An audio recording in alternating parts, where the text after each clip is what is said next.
సాయిబాబా ఏం చెప్తారు తెలుసా, హనుమంతుడికి అల్లాకి మధ్యలో వార్ జరుగుతుంది, అల్లా ఓడిపోయాడని.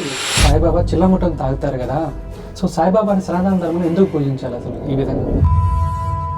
ఎవడన్నా బీజేపీలో జాయిన్ అవ్వాలి అని అంటే సాయిబాబా గురించి మాట్లాడితే చాలు, వాడు ఎవరికి ఒకటి కళ్ళలో పడతాడు కదా అని ఒకటి పెట్టుకున్నారు అన్నట్టు. పాస్టర్ అయినా మనం తింటామా? అతను ఎందుకు తిన్నాడు? అవధూత స్థాయిలో ఉన్నాడు కాబట్టి తిన్నాడు. ఇతను చంపిన పిచ్చోడా ఉన్నాడు, చెప్పాను కదా, అవధూతలకు పిచ్చోడా కనిపిస్తాడు. పిచ్చోడా ఉన్నది ఇతను చంపితే ఎవరికి ఫరక్ పడుతుంది, ఇతనే ఇచ్చేద్దామని చెప్పి ఇతన్ని బలి చేద్దామని అనుకుంటాడు.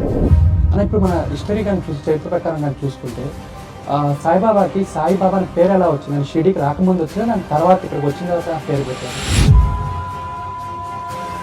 డబ్బుల మీద సాయిబాబాకి వ్యామోహం ఉంటే తరుణుడైన పిల్లోడికి ఎన్ని కోరికలు ఉంటాయి అని డబ్బులు తీసుకుంటున్నారు. సాయి పక్కన బాబా ఆగేసి సాయిబాబా అన్నారు. ఇక్కడ దొంగ బాబా అన్నట్టు కాదు వాళ్ళు. హాయ్ అన్న, welcome to rice the voice podcast show. ఆయన సో బిఫోర్ స్టార్టింగ్ ఎపిసోడ్ నా thank you so much for accepting my request and came to this podcast. Me side నుంచి సాయిబాబా అంటే ఏంటన్నా? గురువు. చాలామంది గుడిలు అంటున్నారు. ఇందాక నేను చెప్పినట్టు కట్టేవి మందిరాలు, గురువులకి కట్టేవి మందిరాలు, ఆగమం ప్రకారం కట్టేవి గుడిలు. మందిరాలకి ఆగమం అవసరం లేదు, ఎందుకంటే గురువుకి ఒక ఆగమం ఉన్నట్టు నాకేం తెలియదు. సో సాయిబాబాని ఏ గురుస్వరూపంగా మనం చూడాలి, ఆ గురుస్వరూపంగా జనాలు చూస్తున్నారు కాబట్టి మందిరాలు కడుతున్నారు. చెప్పాను కదా, అందరికీ మంత్రోపదేశం ఉండదు. దేవుని చేరుకోవాలి అని అంటే మంత్రోపదేశం తీసుకోవాలి, ఆ మంత్రాన్ని ఇన్ని లక్షల సార్లు అనుష్ఠానంలో పెట్టుకోవాలి, ఇట్లాంటివి చాలా ఉంటాయి, మంత్రం యంత్రం ఇట్లాంటివన్నీ. మరి అందరికీ మంత్రోపదేశం లేదు కదా, ఎవరిని పూజించుకోవాలి? మరి దేవుని చేరుకోవాలి అని అంటే, దేవుని చేరుకోవాలన్నా ఆ అనుష్ఠానం మనం రెగ్యులర్గా చేయాలి అనన్నా, ఉపాసన చేయాలి అనన్నా కావాల్సింది మంత్రం ఇట్లాంటివన్నీ అనుష్ఠానం చేయాలి. గురువుని పట్టుకున్నా వచ్చేది మోక్షమే. దేవుడిని అనుష్ఠానంలో అంటే దేవుడికి సంబంధించింది మనం చేస్తూ అది నిత్యం చేస్తున్నా వచ్చేది మోక్షమే. మోక్షం అనేది కామన్ పాయింట్ అయినప్పుడు నేను గురువుని పట్టుకున్నా వస్తుంది, అది దేవుని పట్టుకున్నా వస్తుంది. గురువుని పట్టుకుంటే చాలా సింపుల్ వేలో వస్తుంది. ఎవరికైతే మంత్రోపదేశం లేదో, మంత్రాలు ఎవరైతే ఉచ్చారణలు పెట్టుకోలేరో వాళ్ళు గురువుని పట్టుకుంటారు. అట్లాంటప్పుడు మోక్షమే కామన్ పాయింట్ సనాతన ధర్మంలో అయినప్పుడు నేను గురువుని పూజించుకోవడానికి ఒక మందిరం పెట్టుకుంటే తప్పేంటి? సో సాయిబాబా ఒక గురువు, దేవుడు అని వీళ్ళు ఎవరైతే అంటున్నారో వాళ్ళని మనం ఖండించవచ్చు ఒక పాయింట్లో. ఏది వీళ్ళు ఏవైతే జనాలు ఫీల్ అవుతున్నారో ఆ పాయింట్లో చూస్తే. కానీ స్కాంద పురాణం ప్రమాణమే కదా, అందులో గురుగీత ఉంటుంది. గురుగీతలో ఏం చెప్పారు? గురుర్ బ్రహ్మ గురుర్ విష్ణు గురుర్ దేవో మహేశ్వర గురు సాక్షాత్ పరం బ్రహ్మ తస్మై శ్రీ గురవే నమః అన్నారు. ఇప్పుడు ఇక్కడ ఏంటి? గురువే మహేశ్వరుడు, గురువే విష్ణు, గురువే బ్రహ్మ. దాని తర్వాత ఏం చెప్పారు? గురు సాక్షాత్ పరం బ్రహ్మ అన్నారు. ఇక్కడ వచ్చిన 3 అవతారాలు ఉన్నాయి కదా, విష్ణుమూర్తి, శివుడు, బ్రహ్మ. ఉండే ఒకే ఒక పరమాత్మ 3 అవతారాలు వచ్చింది. ముగ్గురికి 3 గుణాలు ఉన్నాయి. సో వీళ్ళకన్నా పైన ఉండేది బ్రాహ్మణ్ అని చెప్తాం, పరమాత్మని. ఆ పరమాత్మకి గుణాలు ఉండవు, అందుకే గురువుని పరమాత్మ స్థితిలో పెట్టారు, దేవుడి స్థితిలో పెట్టలేదు. అంటే ఇప్పుడు గురువు దేవుడి కన్నా ఎక్కువ తక్కువ? ఎక్కువ కదా. మరి ఇప్పుడు గురువుకి మందిరాలు ఉంటే తప్పేంటి? గురువు ఏంటి? పరమాత్మ స్థితిలో గురువుని పెట్టారు అని అంటే త్రిగుణాలకి అతీతమైన వాడు గురువు అని చెప్పి ఆ గురువుని మనం పూజిస్తున్నాం. ఎందుకు పూజిస్తున్నాం? ఇటు సంప్రదాయ అవతారంలో వచ్చిన శుద్ధానంద భారతి స్వామి, మౌనస్వామి, సిద్ధేశ్వరానంద భారతి స్వామి, వసుదేవానంద సరస్వతి స్వామి, ఇంతమంది చెప్పారు. కంచి పీఠం వాళ్ళు కూడా నడిపిస్తున్నారు సాయిబాబా మందిరం. వాళ్ళు సాయిబాబా గురించి చెప్పినవి బయటకు వస్తాయి మెల్లిగా. అవధూతలు రమణ మహర్షి, లాహిరి మహాశయ, నీంకరలి బాబా, మెహర్ బాబా, రామకృష్ణ పరమహంస, ఇంతమంది చెప్పారు. వాళ్ళెవరు వాళ్ళ గురించి గొప్ప చెప్పుకొని మమ్మల్ని ఫాలో అవ్వమని చెప్పలేదు. వాళ్ళందరూ మాట్లాడింది సాయిబాబా గురించే. మరి ఇప్పుడు మందిరాలు ఉండాలా వద్దా మోక్షం చేరుకోవడానికి? మంత్రోపదేశం లేని వాళ్ళు. సాయిబాబా గురువు. దేవుడు అన్నా కూడా తప్పు లేదు స్కాంద పురాణం ప్రకారం తీసుకుంటే. సో నా ఈ మధ్య సోషల్ మీడియాలో కానీ అటు బయట కానీ సాయిబాబా గురించి చాలా కాంట్రవర్సీ అయింది. అవును. సో చాలా క్వశ్చన్స్ అయితే రిపీటెడ్గా వస్తున్నాయి. సో ఈ మధ్య న్యూస్ ఛానల్లో చదివానన్నా, షిరిడీ సంస్థానం గుడి దగ్గర నుంచి హజ్ యాత్రకి సంథింగ్ 35 crores సంథింగ్ వాళ్ళకి డొనేషన్ వెళ్ళింది అంటారు. దీంట్లో ఎంతవరకు నిజం? యాక్చువల్లీ కాంట్రవర్సీ ఎప్పుడు స్టార్ట్ అయిందంటే అయోధ్య రామ మందిర్కి డబ్బులు లేదు కానీ హజ్కి డబ్బులు ఇచ్చారన్నట్టు స్టార్ట్ చేశారన్నట్టు. ఇది పట్టుకొని ఒక ట్వీటే, అఫీషియల్ అకౌంట్ కాదు ఏది కాదు, అంటే టిక్ మార్క్ లేని ఒక అకౌంట్లో నుంచి పెట్టిన ట్వీట్ అది. సో దాన్ని హైలైట్ చేసేసారు అన్నట్టు. జనాలు ఇప్పుడు ఎట్లున్నారంటే వాళ్ళకి ఏది నచ్చితే అది చెప్పేసినామంటే అది యాక్సెప్ట్ చేస్తారు, ఇక నిజమైన అబద్ధమైనా సరే. సో వాళ్ళు తెలుసుకోవడానికి ట్రై చేయరు. సో ఇక్కడ థింగ్ ఏంటి అని అంటే హజ్కి డబ్బులు వెళ్ళినాయని అంటున్నారు కదా. షిరిడీ సంస్థాన్ హైకోర్టు అండర్లో ఉంది 2013 నుంచి. 2004 నుంచి అనుకుంటా మహారాష్ట్ర గవర్నమెంట్ అండర్లోనే ఉంది. సో షిరిడి సంస్థానికి ఒక ఉన్న రిస్ట్రిక్షన్ ఏంటి అని అంటే, లిమిటేషన్ ఏంటి అంటే 50 lakhs కన్నా ఎక్కువ ఖర్చు పెట్టాలి అని అంటే బాంబే హైకోర్టుకి వెళ్ళి పర్మిషన్ తెచ్చుకోవాలి, అపీల్ పెట్టాలి, పర్మిషన్ తెచ్చుకోవాలి. 50 lakhs కన్నా ఎక్కువ ఖర్చు పెట్టాలంటేనే పర్మిషన్ తెచ్చుకోవాల్సింది బాంబే హైకోర్టు నుంచి. అట్లాంటిది 35 కోట్లు బాంబే హైకోర్టుకి తెలియకుండా, మహారాష్ట్ర గవర్నమెంట్కి తెలియకుండా హజ్కి డొనేట్ చేసే ఛాన్స్ ఉందా? స్కోప్ ఉందా ఎక్కడైనా? లేదు కదా. లేదు. సెకండ్ థింగ్, ఇక్కడ షిరిడి కమిటీలో ముస్లిమ్స్ ఉన్నారని ఇది ఒక ప్రొపగాండా స్టార్ట్ చేసిరు అన్నట్టు. అయితే షిరిడి సంస్థాన్ ట్రస్ట్లో ఏదైతే మెంబర్స్ ఉంటారో వాళ్ళని అపాయింట్ చేసేదే బాంబే హైకోర్టు. ఎవరైతే షిరిడి సంస్థాన్ చైర్మన్ ఉన్నారో వాళ్ళు Bombay high court judge. Shirdi Samsthan CEO ఉంటారు కదా, వాళ్ళు IAS ఆఫీసర్లు ఉంటారు అన్నట్టు. సో వీళ్ళంతా హిందూసే, మళ్ళీ ఎక్కడ ముస్లిమ్స్ ఎవ్వరు లేరు. దానికి ప్రూఫ్ ఏంటి అని డౌట్ రావచ్చు. షిరిడి సంస్థాన్ అఫీషియల్ వెబ్సైట్ ఒకటి ఉంటుంది కదా, అఫీషియల్ వెబ్సైట్కి వెళ్ళి మనము లిస్ట్ చూస్తే, కమిటీ మెంబర్స్ లిస్ట్ చూస్తే మీకు అక్కడ మొత్తం ఐడియా వచ్చేస్తుంది. కమిటీని అపాయింట్ చేసేది హైకోర్టు జడ్జే, చైర్మన్ హైకోర్టు జడ్జే, CEOలు IAS ఆఫీసర్లే. కాబట్టి ఇక్కడ ముస్లిమ్స్ ఎక్కడ ఉన్నారు? సో బయటికి ఎవరైతే మాట్లాడుతున్నారో ఇప్పటివరకు ఏ ప్రూఫ్ కూడా ఎవరు పెట్టలేదు. ప్రూఫ్లన్నీ అవైలబుల్ ఉన్నాయి. ఇప్పుడు ప్రతి ఒక్కటి ఫోన్లో ఇంటర్నెట్ అవైలబుల్ ఉంది కదా, గూగుల్ ఉంది కదా. షిరిడి సంస్థాన్ అఫీషియల్ వెబ్సైట్కి వెళ్ళిపోతే అక్కడ క్లియర్గా తెలుస్తుంది, కమిటీ మెంబర్స్ లిస్ట్ కొడితే. అదొకటి. డబ్బులు వెళ్తున్నాయి అన్నారు. 35 crores అంటే చిన్న అమౌంట్ కాదు. 50 lakhs కోసమే పర్మిషన్ తెచ్చుకోవాల్సిన వాళ్ళు 35 crores పంపించారంటే జనాలు ఎట్లా నమ్ముతున్నారో అర్థం కావట్లేదు. దీనికి కూడా ఏదైనా సరే ఒక ఆర్గనైజేషన్ ఉంది అని అంటే అది రిపోర్ట్స్ అనేది ఎవ్రీ ఇయర్ ఇన్కమ్ ట్యాక్స్కి సంబంధించిన ఫైలింగ్ అనేది జరుగుతూనే ఉంటుంది కదా. మరి ఈ సంబంధించిన రిపోర్ట్స్ కూడా షిరిడి అఫీషియల్ వెబ్సైట్లో కింద మనం వెళ్తే అబౌట్ అస్ ఇట్లా ఉంటాయి కదా, కిందకి వెళ్తే అందులోనే మనకి యాన్యువల్ రిపోర్ట్స్ అని ఉంటుంది. యాన్యువల్ రిపోర్ట్స్లో కూడా మనం చూడొచ్చు ఏ ఇయర్ ఎంత ఖర్చు పెట్టారు, ఎంత వచ్చింది, ప్రతిదీ వాళ్ళు అందులో అప్డేట్ చేస్తూనే ఉంటారు అన్నట్టు. ఇంత ఇన్ఫర్మేషన్ ఓపెన్గా షిరిడి వెబ్సైట్లో అవైలబుల్ ఉన్నప్పుడు ఈ కాంట్రవర్సీ అటు ఎవడో ఒకటి పెట్టిన ట్వీట్ని హైలైట్ చేసి జనాలు ఎందుకు నమ్ముతున్నారో అర్థం కావట్లేదు. అదొక పాయింట్ అన్నట్టు. సో ఎక్కడి నుంచి డబ్బులు వెళ్ళట్లేదు. లేదు ఇప్పుడు నిజంగా షిరిడి సంస్థ నుంచి డబ్బులు వెళ్తున్నాయని ఎవరైతే మాట్లాడుతున్నారో వాళ్ళు బ్లేమ్ చేయాల్సింది సంస్థాన్ని కాదు, ఫస్ట్ మహారాష్ట్ర గవర్నమెంట్ని, దాని తర్వాత బాంబే హైకోర్టుని. ఎందుకంటే వీళ్ళిద్దరి కిందనే నడుస్తుంది కదా షిరిడి సంస్థాన్ అనేది. సో ఎవరిని బ్లేమ్ చేస్తారు ఇప్పుడు? జడ్జిని బ్లేమ్ చేసే అంత దమ్ముందా? బాంబే హైకోర్టుని బ్లేమ్ చేసే అంత దమ్ ఎవరికైనా ఉందా? మహారాష్ట్ర గవర్నమెంట్ని బ్లేమ్ చేసే అంత దమ్ ఎవరికైనా ఉందా? లేదు. కాబట్టి ప్రూఫ్లు పెట్టరు అన్నట్టు. ప్రూఫ్లు పెట్టి మాట్లాడినప్పుడు నిజమేంటో చూపెట్టాలి కదా, అది ఎవడు చేయడు. ఎందుకంటే ప్రూఫ్లు లేవు. జనాలకు కూడా ఎట్లున్నారంటే ఆలోచించే విధానం వాళ్ళ దగ్గర లేదు. కాబట్టి వాళ్ళకి నచ్చింది చెప్తే చాలు, అది ఏదైనా యాక్సెప్ట్ చేసే రకంగా జనాలు తయారైపోయారు అన్నట్టు. అందుకు వచ్చింది కాంట్రవర్సీ. ఓకే. సో అన్న ఇప్పుడు ముస్లిం కమ్యూనిటీ టాపిక్ వచ్చింది కాబట్టి, సో కొద్దిమంది వాదన ప్రకారం సాయిబాబా దత్తాత్రేయ స్వామి అవతారం అంటారు, ఇంకొంతమంది అసలు ఫకీర్ అంటారు. అసలు ఫకీర్ అంటే అర్థమైందని.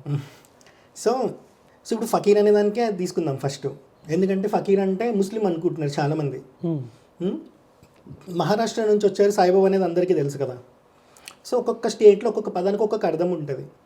ఇప్పుడు మనం తీసుకుందాం, దాదా అని ఉంటుంది.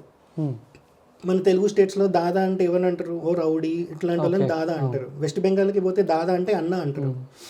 పంజాబ్ తీసుకుందాం, ఇప్పుడు ఇక్కడ తెలుగు స్టేట్స్ తీసుకుందాం, హస్బెండ్ లేని వాళ్ళని ఏమంటారు? పచ్చిగా చెప్పాలి అని అంటే ముండా అని తిడతారు. అదే పంజాబ్లో ముండా అంటే ఏంటి? దాని మీనింగ్ పోరుడు అని అర్థం. సో ఇప్పుడు పంజాబ్లో ఉన్న ఆ వర్డుని పట్టుకొని వచ్చి తెలంగాణలో ఒక ఆడపిల్ల మీద తిడితే ఎవడైనా నూకుంటాడా? కొట్టరు. అట్లనే ఒక్కొక్క స్టేట్కి ఒక్కొక్క పదానికి ఒక్కొక్క అర్థం ఉంటుంది అన్నట్టు. ఇప్పుడు మన దగ్గర తెలంగాణలో ఇప్పుడు బాబా అని అంటే కాషాయం కట్టుకొని బిజినెస్ చేయడానికి వచ్చిన ఒక సన్యాసి అని అనుకుంటున్నారు. అదే మహారాష్ట్ర వైపు బాబా అంటే తండ్రి అని చెప్పి అర్థం. అర్థమైంది కదా డిఫరెన్స్. సో ఇక్కడ సాయిబాబా ఎక్కడి నుంచి వచ్చారు? మహారాష్ట్ర నుంచి వచ్చారు. అప్పుడు బాబా అంటే ఏంటి? తండ్రి అని. కాషాయం కట్టుకొని వచ్చిన దొంగ అని కాదు కదా. సో ఎక్కడి నుంచి వచ్చారు, ఆ స్టేట్లో ఆ పదానికి అర్థమేమో అట్లా తీసుకోవాలి. సో మహారాష్ట్ర నుంచి సాధు సంతులు ఎవరు వచ్చినా సరే వాళ్ళని ఫకీర్లనే అంటారు. అలా. సో అట్లా సాయిబాబా వచ్చారు కాబట్టి ఫకీర్ అన్నారు. ఎందుకు? ఆయనకైనా చెప్పుకున్నారు. మరి ఇప్పుడు ఫకీర్ అనే దానికి ఒక బూత్ లాగా తీసుకుంటే జనాలు, మరి మహావతార్ బాబా అంటారు. బాబా సినిమాలో ఇలా సింబల్ పెట్టి కూర్చుంటారు, రజనీకాంత్కి దర్శనం ఇస్తారు కదా. ఆ బాబా మీద మహావతార్ బాబా మీద ఒక సినిమా తీశారు, మొన్న సెప్టెంబర్లో రిలీజ్ అయ్యింది 2025. సినిమా పేరు ఏం పెట్టిరు తెలుసా? ఫకీరియత్ అని పెట్టిరు. అంటే ఇప్పుడు మహావతార్ బాబా కూడా ముస్లిం అయిపోతాడా? మహావతార్ బాబా కూడా అడుక్కునేవాడు అయిపోతాడా? సరే, పోస్టర్లో మహావతార్ బాబా ఫోటో పెట్టారు, పక్కన ఎవరిని పెట్టారో తెలుసా? లహిరి మహాశయ అని పెట్టిరు. లహిరి మహాశయ అంటే పరమహంస యోగానంద ఉన్నారు కదా, ద ఆటోబయోగ్రఫీ ఆఫ్ యోగి అని ఒక బుక్ ఉంటుంది. అది ప్రపంచమంతా యాక్సెప్ట్ చేసిన బుక్. సో పరమహంస యోగానంద వల్ల గురువుకి గురువు లాహిరి మహాశయ, ఈయన ఫోటో ఉంది. రామకృష్ణ పరమహంస ఫోటో ఉంది. మరి ఇప్పుడు వీళ్ళు ఫకీర్లు అవుతారా? పోస్టర్ మీద ఉంది కాబట్టి లేదు. వీళ్ళని ఎవరైతే ఫాలో అవుతున్నారో వాళ్ళు వెళ్ళి గొడవ చేయగలుగుతారా? మహారాష్ట్రలో ఫకీరియత్ అని పేరు పెట్టి వీళ్ళని ఎందుకు ఈ పోస్టర్లు యాడ్ చేశారని చెప్పి. ఎందుకంటే ఆ ప్లేస్కి సంబంధించి ఆ లాంగ్వేజ్లో వాళ్ళ భాషలో అర్థం ఫకీర్ అంటే ఒక సాధు సంతని, మెటీరియలిస్టిక్ థింగ్స్ అన్నిటిని వదిలేసిన ఒక సన్యాసి అని చెప్పి. సో అలా బాబాని ఫకీర్ అన్నారు అన్నట్టు. అదే మనం తీసుకునేటప్పుడు ఎట్లా తీసుకోవాలి? ఆ లాంగ్వేజ్కి తగ్గట్టే అర్థం మనం తీసుకోవాలి. ఇక్కడ ఇప్పుడు సాయిబాబా అని ఉంది. బాబా అంటే ఏంటి? తండ్రి అని. ఈవెన్ ఇప్పటికీ మీరు ఎవరైనా మహారాష్ట్ర ఫ్రెండ్స్ మీకు ఎవరైనా ఉంటే వాళ్ళని అడిగితే చెప్తారు, మీ ఇంట్లో మీ నాన్న మీ ఏమంటారు అని అంటే బాబా అని అంటామని అంటారు. అంటే ఇప్పుడు వాళ్ళ నాన్న వీళ్ళని మోసం చేయడానికి వచ్చినాడు అని అర్థమా? అట్లా కాదు కదా. సో సాయిబాబాని ఎవరైతే తండ్రి స్థానంలో పెట్టుకున్నారో అంటే గురువు స్థానంలో పెట్టుకున్నారో, మంచిగా ఎవరైనా గైడ్ చేస్తున్నారు అనుకో, మనం ఏమంటాం? గురువు అని అంటాం, లేకపోతే ఒక తండ్రి స్థానంలో పెడతాం. సో అట్లా వచ్చిన పదమే ఇది అన్నట్టు బాబా అని. సాయికి పక్కన యాడ్ అయింది బాబా అనేది. సో ఫకీర్ అంటే ఇక్కడ ముస్లిం ఫకీర్ అని కాదు, అడుక్కు తింటాడని కూడా కాదు, అది అర్థం. సో ఇప్పుడు కనబడడానికి ఆకారం ముస్లిం లాగా కనిపిస్తుందని అందరికీ డౌట్ ఉంది. సూఫీ ఫకీర్ లాగా కనిపిస్తారు ఏంటి, అందుకే ముస్లిం అంటున్నారని.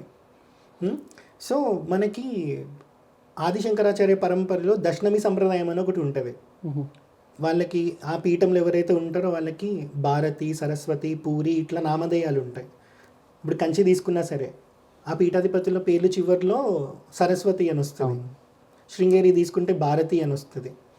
సో ఇట్లా ఉంటాయి. ఇట్లనే మనకి నవనాదులు అని ఉంటారు. ఈ నవనాదుల సంప్రదాయంలో ఎవరైతే వస్తారో వాళ్ళకి ద్వాదశ నామ సంప్రదాయం అని ఉంటుంది. అందులో 12 ఉంటాయి అన్నట్టు. ఆదిశంకరాచార్య దాంట్లో దశనమి ఎట్లుందో ఇందులో 12 ఉంటాయి. వాళ్ళని పంతులు అని అంటారు అన్నట్టు. అందులో ఆయి పంతిలో నుంచి వచ్చిన వాళ్ళు సాయిబాబా. సో అందుకే ఆకారం అట్లుంటుంది. గురునానక్ అదే ఆయిపంతి నుంచి వచ్చారని చెప్తారు, కబీర్ దాస్ అదే ఆయిపంతి నుంచి వచ్చారని చెప్తారు, సాయిబాబా కూడా ఆయిపంతి నుంచే వచ్చారు.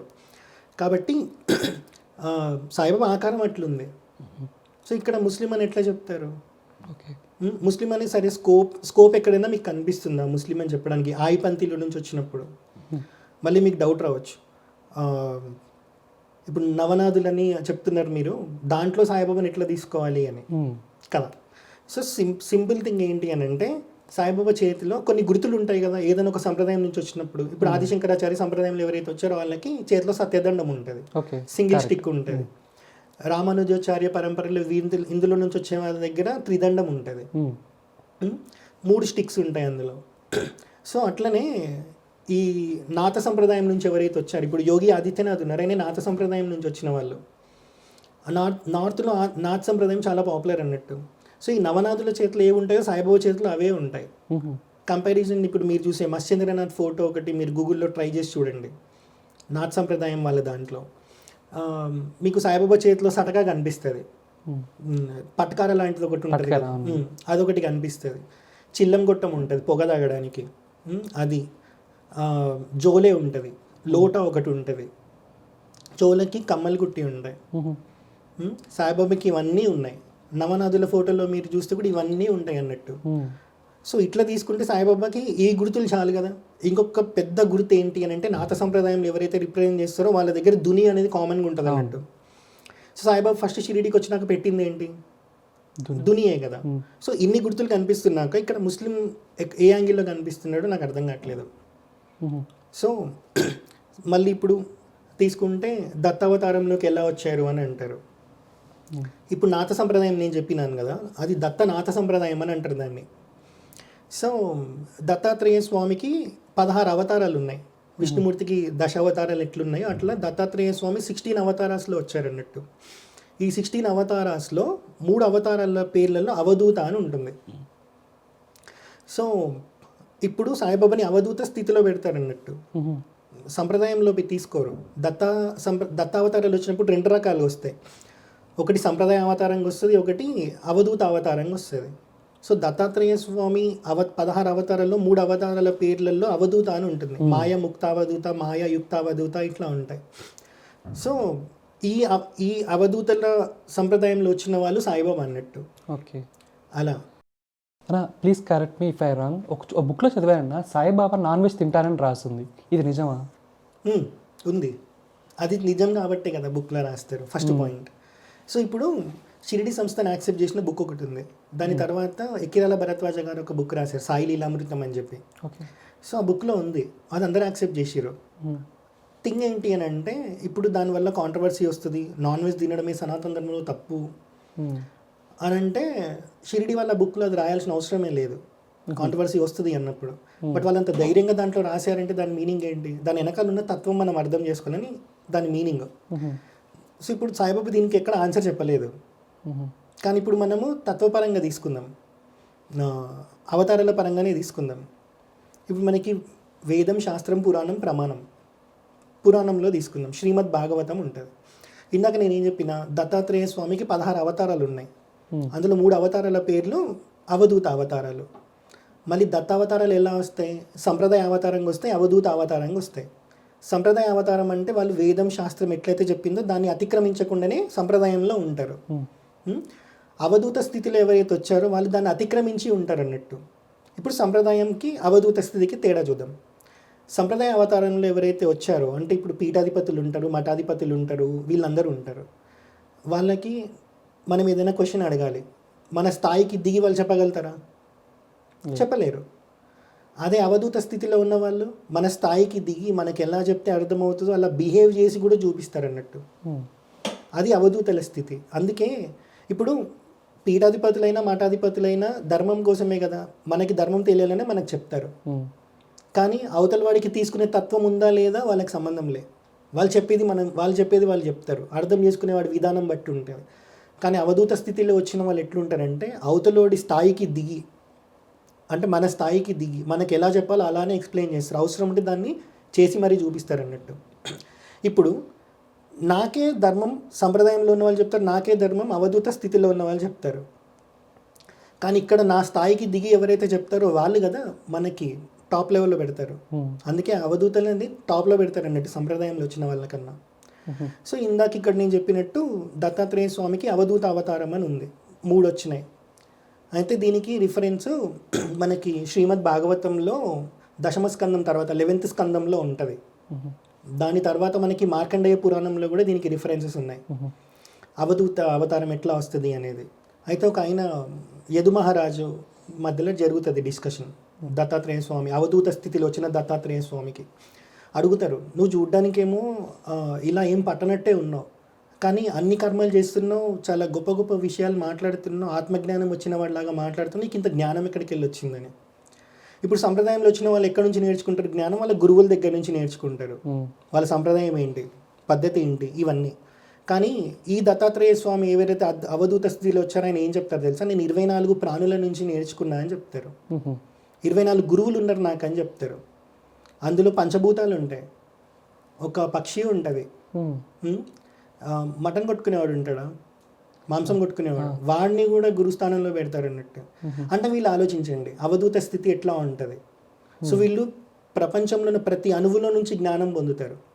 అందుకే ఆయన అలా చెప్పారు, 24 గురువులు ఉన్నారు నాకు అని చెప్పి. శ్రీమద్ భాగవతంలో 24 గురువుల నుంచి ఆయన ఏం నేర్చుకున్నాడు అనేది కూడా ఉంటుంది. మార్కండేయ పురాణం తీసుకుంటే కార్తవీర్యార్జునుడు అని ఉంటారు. ఎవరైతే రావణాసుడిని పట్టుకొని జైల్లో వేస్తాడో అతను, పరశురాముడి చేతిలో ఎవరైతే చనిపోతారో అంత కార్తవీర్యార్జునుడు, దత్తోపాసకుడు. 1000 చేతులు ఉంటాయి ఆయనకి. సో ఈయనకి గర్గ మహర్షి అని చెప్తారన్నట్టు. నువ్వు ఈయనని శుశ్రూష చేయి, అంటే సేవ చేయి, ఆయనని సంతృప్తిపరచు. ఎందుకంటే గురువుకి చేయాల్సిన ఉపాసన, ఆరాధన ఇట్లా కాదు, గురువుకి చేయాల్సింది శుశ్రూష అన్నట్టు. సో దానికి మెచ్చి నీకు గురువు అనుగ్రహం కలుగుతుంది అన్నట్టు. గురువు దానికి మెచ్చితే, నువ్వు చేసే సేవకి మెచ్చితే. సో ఈయన కనబడడానికి చాలా వింతగా కనిపిస్తాడు, వింత ప్రవర్తనతో కనిపిస్తాడు, కానీ నువ్వు ఆయనకే సేవ చేయని చెప్తారు. దత్తాత్రేయ స్వామి ఎన్ని టెస్టులు పెడతారంటే ఒకసారి కపాలంలో తింటూ కనిపిస్తారు. అదే కపాలం తీసుకొని కార్తవీర్యార్జున నెత్తి మీద కొడితే ఆయన బ్రేక్ అవుతుంది. అయినా సరే నాకు నువ్వే గురువు అంటాడు. కనిపించినప్పుడు ఎట్లా కనిపిస్తాడు తెలుసా? మరి దత్తాత్రేయ స్వామి సంప్రదాయం అవతారమేనే అనుకుంటారు కదా అందరూ. మరి ఎట్లా కనబడాలి? మనం ఏదైతే ఫోటోలో చూస్తామో అట్టనే కనబడాలి. కానీ చేతిలో కపాలం ఎందుకు ఉంది? అందులో ఎందుకు భోజనం చేస్తున్నాడు? పక్కన మద్యం ఉంటుంది ఆయన చేతిలో. పక్కన ఒక అమ్మాయి కూడా కనిపిస్తుంది అన్నట్టు. ఎప్పుడు ఇట్లానే దర్శనం ఇస్తారు అవధూతల స్థితిలో వచ్చినప్పుడు దత్తాత్రేయ స్వామి. ఈవెన్ పరశురాముడికి దర్శనం ఇచ్చినా సరే చేతిలో మద్యం సీసా, పక్కన ఒక అమ్మాయి ఎంజాయ్ చేస్తున్నట్టు ఇట్లనే కనిపిస్తాడు పిచ్చోడిలాగా. అందుకే భాగవతంలో కూడా మనకు ఉంటుంది, ఉన్మత్త స్థితిలో కనిపిస్తున్నావు నువ్వు నాకు అని అంటాడు యదు మహారాజు. ఉన్మత్తుడు అని అంటే పిచ్చివాడు లాగా అని. ఇప్పుడు సాయిబాబా ఎలా కనిపిస్తాడు చాలామందికి? సచరిత్రలోనే ఉంది, పిచ్చోడిలాగా కనిపిస్తాడు అప్పుడప్పుడు అని చెప్పి. శివుడికి కూడా ఒక నామం ఉంది, ఉన్మత్త శేఖరుడు అని, పిచ్చి వాళ్ళల్లో పెద్ద పిచ్చివాడు అని. దక్షయజ్ఞంలో వస్తుంది ఈ మాట. సో అవధూతల స్థితి ఇట్లుంటుంది అన్నట్టు, సంప్రదాయాన్ని మీరిపోయి ఉంటుంది అన్నట్టు. సో ఇక్కడ మార్కండేయ పురాణంలోనే కార్తవీర్యార్జునుడికి దత్తాత్రేయ స్వామి, అవధూత స్థితిలో వచ్చిన దత్తాత్రేయ స్వామి చెప్తారు, నేను ఎప్పుడు సంతృప్తి పొందుతానంటే ఆయనకి ఒక లిస్ట్ చెప్తాను, నాకు ఇవి పెడితే నేను నాకు ఇవి సమర్పిస్తేనే. అందులో మధ్య మాంసాదులు అని ఉంటుంది, నేను ఇవి పెడితే నేను సంతోషిస్తా అని చెప్తారు. మరి ఇప్పుడు దత్తాత్రేయ స్వామిని పూజించిన ఆపేస్తారా? ఆయనకి అవి పెడితే సంతోషిస్తా అని చెప్పారు కదా, అప్పుడు మరి పూజించడం ఆపేయాలి కదా. కానీ అయినా సరే కార్తవీర్యార్జునుడు తన గురువు చెప్పారు కాబట్టి ఈయననే నాకు గురువు అని సేవ చేస్తారు అన్నట్టు. ఏమంటారు తెలుసా? దేవతల చేత ఎప్పుడు నేను నిందలు పొందేవాడిలాగా కనిపిస్తా ప్రపంచానికి. చేతిలో ఎప్పుడు మద్యం బాటిలు, మధుమాంసం నాకు ఇష్టం, అమ్మాయితో కనిపిస్తా అని అంటారు. అయినా సరే ఆయన ఏమంటాడు తెలుసా కార్తవీర్యార్జునుడు? మీ పక్కన ఒక అమ్మాయి కనిపిస్తుంది మీరు అంటున్నారు, కానీ నాకు ఆమెలో ఒక మహాదేవి కనిపిస్తుంది అంటాడు. ఈ మాటకి మెచ్చుతాడు అన్నట్టు. ఎవరు అనగలుగుతారు ఆ మాట? ఇప్పుడు ఒక పిచ్చోడు అక్కడ కూర్చున్నారు, మనం వాడి దగ్గర పోయి ఆత్మజ్ఞానం పొందుదాం అనుకుంటామా? మోక్షంకి సంబంధించిన జ్ఞానం వాడి దగ్గర పొందుదాం అనుకుంటామా?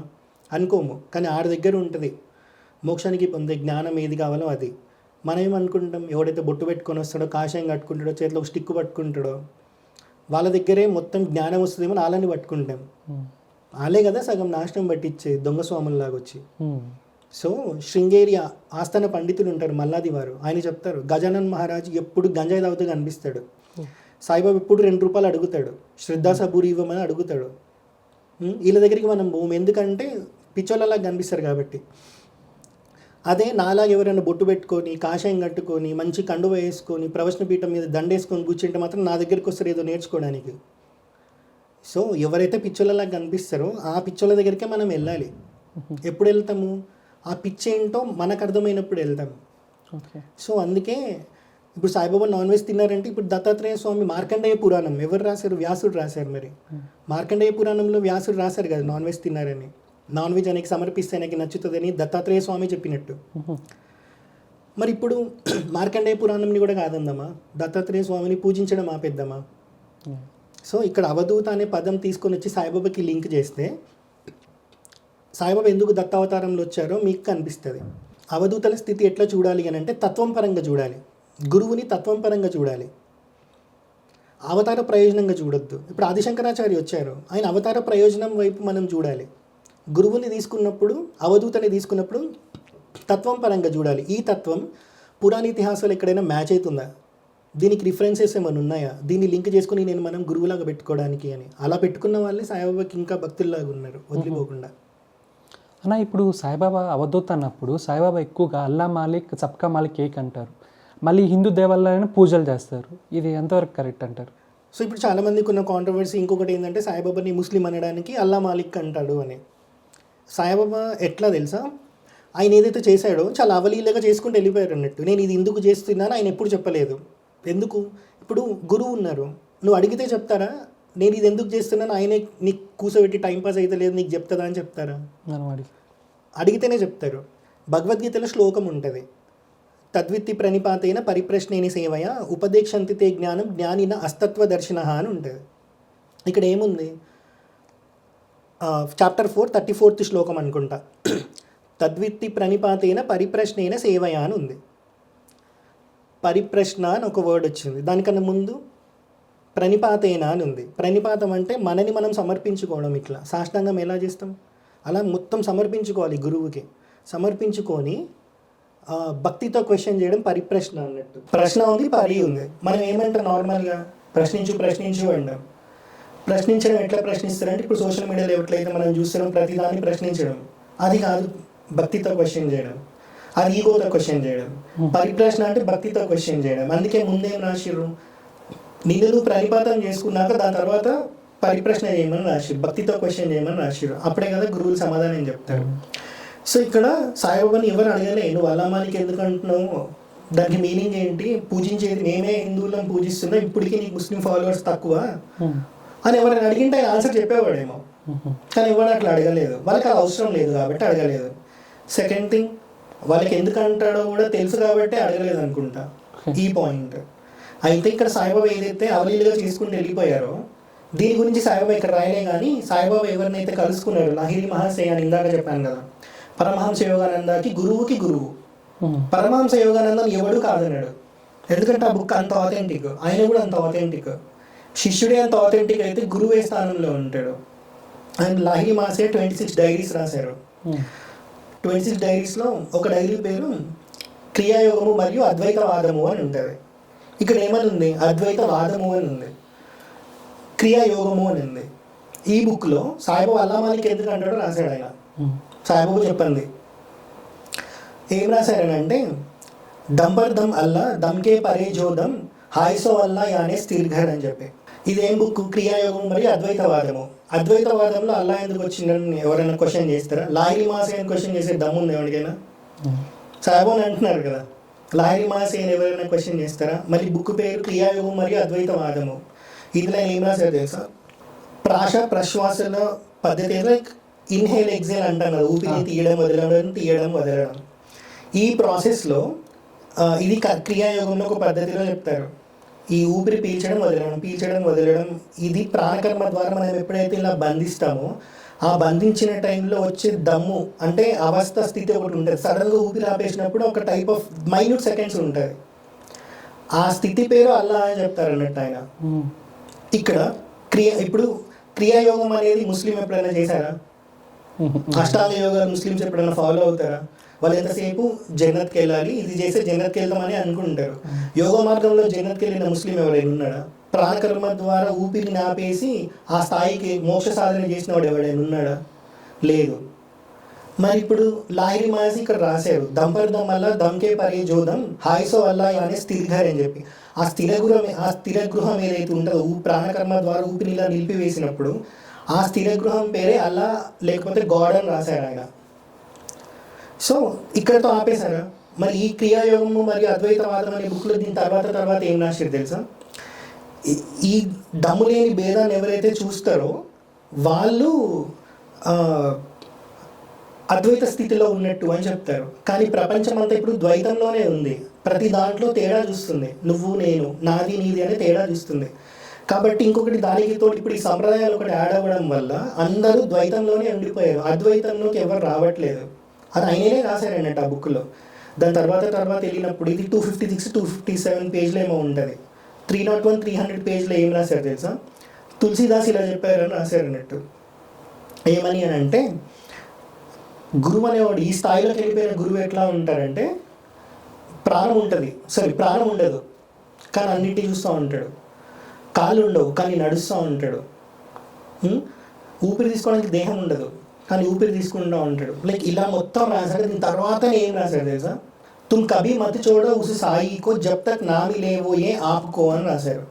నువ్వు ఎప్పుడూ వదలకు ఈ సాయిని, నిన్ను నువ్వు ఆయనని విలీనం చేసుకునేంత వరకు అని. సారీ, ఇక్కడి నుంచి దీని తర్వాత నీ వెంటనే ఏం రాశాడు తెలుసా? తుమ్ కభీ మత్ చోడో ఉస్ సాయికో జబ్ తక్ నామి లేవో ఏ ఆపుకో అని చెప్పి. క్రియాయోగం మరియు అద్వైతవాదం అనే బుక్లో సాయి గురించి ఎందుకు వచ్చింది? దాని మీనింగ్ ఏంటి? నువ్వు ఎప్పుడు వదలకు ఈ సాయిని, నిన్ను నువ్వు ఆయనలో విలీనం చేసుకునేంత వరకు అని చెప్పి. అంటే ఇప్పుడు సాయిబాబా ఏ స్థితిలో ఉన్నారని లాహిరి మహాశయ చెప్పారు, అవధూత స్థితిలో ఉన్నారని చెప్పారు. ఇప్పుడు క్రియాయోగం మీద ఒక బుక్కే రాసిన ఆయన, అద్వైతవాదం అనే ఒక బుక్కే రాసిన ఆయన, నన్ను నువ్వు ఎప్పుడు వదిలేక కానీ రాయొచ్చుగా. కానీ ఆయన గురించి రాసుకున్నారా? సాయిబాబా గురించి రాశారు. అంటే ఇక్కడ సాయిబాబా స్థితి ఏంటి? అలా ఇందుకు సాయిబాబా అల్లా మాలిక్ అంటారు అన్నట్టు. అల్లా అంటే ఇక్కడ నీ ఊపిరిని ఆయన చెప్తున్నారు. ఎందుకు అని అంటే దేవుడిని నువ్వు రీచ్ అవ్వాలి అని అంటే నీకు కావాల్సింది ఏంటి? బతుకుండడం. ఆ బతుకుండడానికి కావాల్సిన కారణం ఏంటి? ఊపిరి ఒకటి ఉండాలి. ఊపిరి లేకపోతే నువ్వు ఏది చేయలేవు. ఈ ఊపిరిని నువ్వు కంట్రోల్ చేసుకుంటేనే నీ లైఫ్ స్పాన్ పెరుగుతుంది. లేదు ఇప్పుడు ఒక జంతువు ఉంటుంది కుక్క, దానిలాగా దన ఊపిరి పీల్చుకుంటే తొందరగా చచ్చిపోతాం. ఎందుకు అని అంటే మనకి దేవుడు భూమి మీద పంపించి లైక్ ఇంత ఆయుష్ ఇచ్చినప్పుడు ఇన్ని సంవత్సరాలు బతుకుతాడు, ఇన్ని నెలలు బతుకుతాడు, ఇన్ని హవర్స్, ఇన్ని మినిట్స్, ఇన్ని సెకండ్స్ అని ఇవ్వరు ఆయుర్దాయం. మనకి ఎప్పుడు ఆయుర్దాయం ఇచ్చినా సరే ఊపిరిలో పరంగిస్తారు. వీడికి భూమి మీద ఇన్ని ఊపిరి తీసుకోవడానికి అర్హత ఉంది అని పంపిస్తారు అన్నట్టు. ఆ ఊపిరిలో అయిపోయినాయి అంటే మనం చచ్చిపోతాం, అది ఎట్లా అయినా సరే. సో ఇప్పుడు యోగ మార్గంలో మనం ఏం చెప్తారు వాళ్ళు? శ్వాస మీద ధ్యాస అని చెప్తారు. శ్వాస మీద ధ్యాస రావాలంటే ఏం కావాలి? శ్రద్ధ, సబూరి కావాలి. సాయిబాబా ఏం చెప్తారు? శ్రద్ధ, సబూరి రెండు చెప్తారు. సో శ్వాస మీద ధ్యాస కావాలి. ఇదొకటే కాదు, ఏ పని చేసినా కానీ మనకు కావాల్సింది ఏంటి? శ్రద్ధ, సబూరి. శ్రద్ధ అంటే కాన్సన్ట్రేషన్, నిష్ట కావాలి. సబూరి అంటే శ్రద్ధ, సబూరి. ఈ కాన్సన్ట్రేషన్, నిష్ట నీకు ఎప్పుడైతే వస్తాయో నువ్వు దేనైనా జయించవచ్చు, నువ్వు దేనైనా కంట్రోల్ చేయొచ్చు. మన శ్వాసనే మనం కంట్రోల్ చేయొచ్చు, మన ఆయుష్నే మనం పెంచుకోవచ్చు. ఇప్పుడు ఇక్కడ దేనికి మనం ఇంపార్టెన్స్ ఇవ్వాలి? మనం దేవుని చేరుకోవాలంటే ఊపిరికి. క్రియాయోగమైన అద్వైతంలో ఏం చెప్పారు ఆయన? శ్వాస ప్రశ్వాస రూపంలో ఏదైతే మనము ఊపిరి పీలుస్తూ ఉంటాం, తీసుకుంటూ ఉంటామో దాన్ని ప్రాణకర్మ ద్వారా బంధించినప్పుడు వచ్చే భేదావస్థ స్థితిని అల్లా అని అంటారు అన్నారు. కాబట్టి ఇక్కడ సాయిబాబా అల్లా మాలిక్ అన్నారంటే ఖురాన్లో చెప్పిన అల్లా గురించి కాదు. నీ ఊపిరే నీకు దేవుడు. అది నువ్వు కాన్సన్ట్రేట్ చేయాలి అంటే కావాల్సింది శ్రద్ధ, సబూరి అని చెప్పారు. ఇంతకు మన డిస్కషన్లో సాయిబాబా షిరిడీ అని ఫస్ట్ దుని ఏర్పాటు చేశారన్నారు కదా. సో కొంతమంది వాదన ప్రకారం సాయిబాబా దుని పక్కనే మలమూత్రాలకు వెళ్ళేవాళ్ళు అంటారు. ఇది నిజమా? 100% నిజమే. ఇప్పుడు అది సచరిత్రలోనే ఉంది అన్నప్పుడు మనం యాక్సెప్ట్ చేయకుండా ఉన్నామా? సచరిత్రలో ఉంది అని అంటే షిరిడి సంస్థానికి అది తెలుసు కదా, అది ఉంటే దీనివల్ల ప్రాబ్లం అవుతుంది, కాంట్రవర్సీ అవుతుంది, రేపు పొద్దున దుని దగ్గరికి ఎవరు రాడు మొక్కుకోవడానికి అని. మరి ఎందుకు దాన్ని ఇంకా ఇంక్లూడ్ చేసి పెట్టారు? ఇక్కడ కూడా మనం అర్థం చేసుకుని తత్వమే. అవధూత స్థితి ఎట్లుంటుంది అని అంటే అంతటా పరమాత్మని చూసే స్థితిలోకి వెళ్ళిపోతాడు. అంటే ఇప్పుడు శుకబ్రహ్మ ఉన్నారు, వ్యాసుడి కొడుకు. ఈయన అంతటా పరమాత్మని చూసే స్థితిలోనే ఉంటాడు ఎప్పుడు. లైక్ ఇప్పుడు ఆయన గురించి భాగవతంలో ఉంటుంది, ఎక్కడ కూడా ఒక 10 నిమిషాల కన్నా ఎక్కువ ఉండడు అని చెప్పి. ఆవు పాలు పితకడానికి ఎంత సమయం అయితే పడుతుందో అంత సమయం కన్నా ఎక్కువ ఆయన ఎక్కడ ఉండడు అని ఉంటుంది. అంతటా పరమాత్మని చూసే స్థితిలో ఉంటాడు. ఎక్కడ 10 నిమిషాలు కూడా కూర్చొని అతను పరీక్షణ్ మహారాజు ఒక శాపం ఉంటుంది, నువ్వు 6 రోజుల్లో చచ్చిపోతావు తక్షకుడు అనే పాము చేతిలో అని చెప్పి. మరి ఈ పరీక్షణ్ మహారాజు ఎవరు? అర్జునుడికి మనవడు, ధర్మరాజుకి మనవడు. కావాలంటే ఇంత ధర్మం పాటిస్తున్న రాజుకి శాపం రావడం ఏంటి? ఇతను ఒక్కడు పోతే చాలు కలియుగం ప్రారంభమే విజృంభించేస్తుంది, కలిప్రభావం అని దేవతలకు కూడా తెలియదా, ఋషులకి తెలియదా? మరి శాప విమోచనం అడగాలి కదా. పరీక్షణ్ మహారాజు కూడా అడగలేదు. ఏమనుకుంటాడంటే మళ్ళీ పుట్టకుండా ఉండడానికి ఏదైతే వినాలో అది చెప్పేవాళ్ళు ఎవరైనా ఎదురు చూస్తారు అన్నట్టు. అంటే ఆలోచించండి, కలియుగంలో మళ్ళీ నువ్వు పుట్టకుండానే ఉండాలి, కర్మ మిగిలిందంటే మళ్ళీ పుడతాను. ఆయన ఒకటే అనుకుంటాడు, మళ్ళీ పుట్టకుండా ఉండాలంటే నేను ఏది వినాలో అది చెప్పేవాళ్ళు ఎవరైనా ఉన్నారా అని. ఇతను ఆర్తి చూసి వచ్చినవాడు శుకబ్రహ్మ. 10 నిమిషాలు కూడా ఎక్కడ కూర్చొని అతను భాగవతం చెప్పడానికి వచ్చాడు. 7 days నైట్ అండ్ పొద్దున ఏది లేకుండా 7 days చెప్తారు అన్నట్టు. ఇతను అంతటా చూసే పరమాత్మ స్థితిలో ఉన్నాడు. ఇతను ఒక అవధూత. ఇదే శ్రీమద్ భాగవతంలో భరతుడు ఉంటాడు. ఒక జన్మలో మొత్తం ధర్మంగా పరిపాలిస్తాడు. ఈ భారతదేశానికి ఈరోజు భారతదేశం అని పేరు వచ్చింది ఆ భరతుడి వల్ల, అతను రాజ్యం పరిపాలించడం వల్ల. చనిపోయి చివరి ఊపిరిలో జింక ఉండిపోతుంది అతని మనసులో. జింకని అంటే అతను మోక్షం సాధన చేద్దామని చెప్పి వెళ్ళిపోతారు రాజ్యమంది వదిలిపెట్టి. ఇతను నదిలో స్నానం చేసి అనుష్ఠానం చేసుకుందాం అన్నప్పుడు ఒక జింక వస్తుంది, ప్రెగ్నెంట్ జింక. దాని వెనక ఒక పెద్ద పులి పడుతుంది. ఇప్పుడు ఇది ప్రెగ్నెంట్, నెలలు నిండినాయి, దీన్ని చంపడానికి వస్తుంది, నీళ్ళలోకి దుంకుతుంది. ఆ పులి కూడా నీళ్ళలోకి దుంకుతుంది, ఇది అనుకోకుండా డెలివరీ అయిపోతుంది. ఇప్పుడు పెద్ద జింకను పట్టుకోవడం కష్టమా, చిన్న జింకను పట్టుకోవడం కష్టమా? చిన్న జింకను ఈజీగా పట్టుకోవచ్చు కదా. ఇప్పుడు పెద్ద జింక ఏం చేస్తుంది అంటే అది ప్రాణాలు వదిలేస్తుంది. ఈ చిన్న జింక ఈయన పెంచుకుంటాడు అన్నట్టు. దీన్ని పట్టించుకోవడానికి ఎవరు లేడు కదా అని వచ్చిన సాధన వదిలేసి జింక మీద ప్రేమ ఎక్కువ అవుతుంది. ఆఖరికి నేను చనిపోతే ఇప్పుడు ఈ జింకను ఎవరు చూసుకుంటారు అన్న థాట్లో ఈ జింక ఆ దేవుడు చనిపోతాడు అన్నట్టు. మోక్షం రాలేదు, ఇంకొక జన్మలో జింకలాగా పుడతాడు, మళ్ళీ ఇంకొక జన్మ ఎత్తుతాడు, మూడో జన్మ అప్పుడు మనిషి జన్మలోకి వస్తాడు. మళ్ళీ అప్పుడు అనిపిస్తుంది చివరి ఊపిలో నేను చేసిన చిన్న తప్పు వల్ల 2 జన్మలు అయిపోయినాయి, మూడో జన్మ ఎత్తాల్సి వచ్చింది. ఈ జన్మలో మొత్తం పిచ్చోడిలాగానే బిహేవ్ చేస్తాడు అన్నట్టు. వేదం నేర్చుకుంటాడు, వేదం నేర్చుకున్నట్టే ఉంటాడు, ఏది రానట్టే ఉంటాడు. అన్నలు పాచిపోయిన అన్నం పెట్టినా తింటాడు. తండ్రి చనిపోతారు, అన్నలు పాచిపోయిన అన్నం పెట్టినా తింటాడు. పాచిపోయిన మనం తింటామా? అతను ఎందుకు తిన్నాడు? అవధూత స్థాయిలో ఉన్నాడు కాబట్టి తిన్నాడు. అంటే అంతటా పరమాత్మని చూసే స్థితిలో ఉన్నాడు కాబట్టి తిన్నాడు.